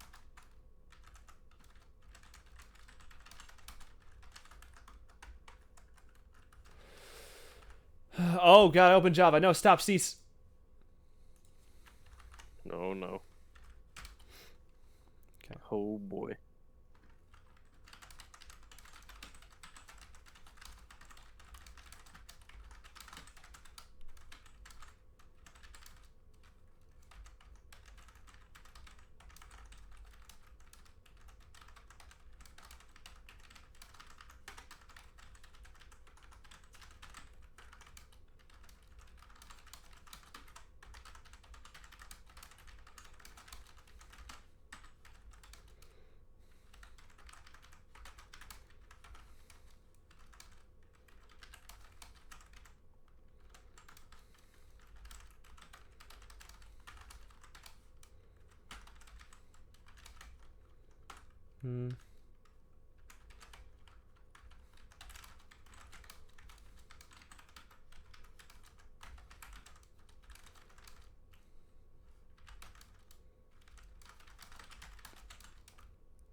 Yeah, that's a fitting end.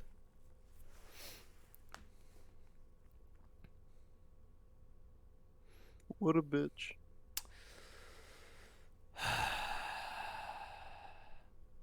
What a bitch indeed. I could 500 word MLA format out of this shit. Yeah. Agreed. You're just gonna send this whole file over? Yeah. Alright. Well, hopefully it works. Those were 3 of the worst stories I think I have had the I'm gonna make sure I don't take this teacher's class. I don't want to read these stories again. Once was more Hey than man, enough. actually, you don't have to, man. Just fucking save this on your Twitch history, Oh, dude, you're right. I could just download the VOD and and then then fucking audiobook this shit. I'll put it on YouTube. There you go. Oh man. All right. Well, I'll go ahead and close this stream out so I can close this stream and then open another stream for Borderlands. Oh boy. Oh my god, I forgot it's fucking Monday, and you needed to beat Borderlands streaming. Yeah, right. Okay, well, thank you for watching. If you watched the VOD, thank you for watching that. The moral of the day is don't be racist. Don't be fucking racist. Yeah. Just don't do it. Just don't do it. There are things more important than the color of our skin. Humanity first. Wait. Stop the dolphin menace. The dolphin menace, lol. Yeah, I don't want those. Humanity first. It can't be having those dolphins touching Alright, those alright. other humans. Well, because we had some fantasy humor earlier, I want to end on.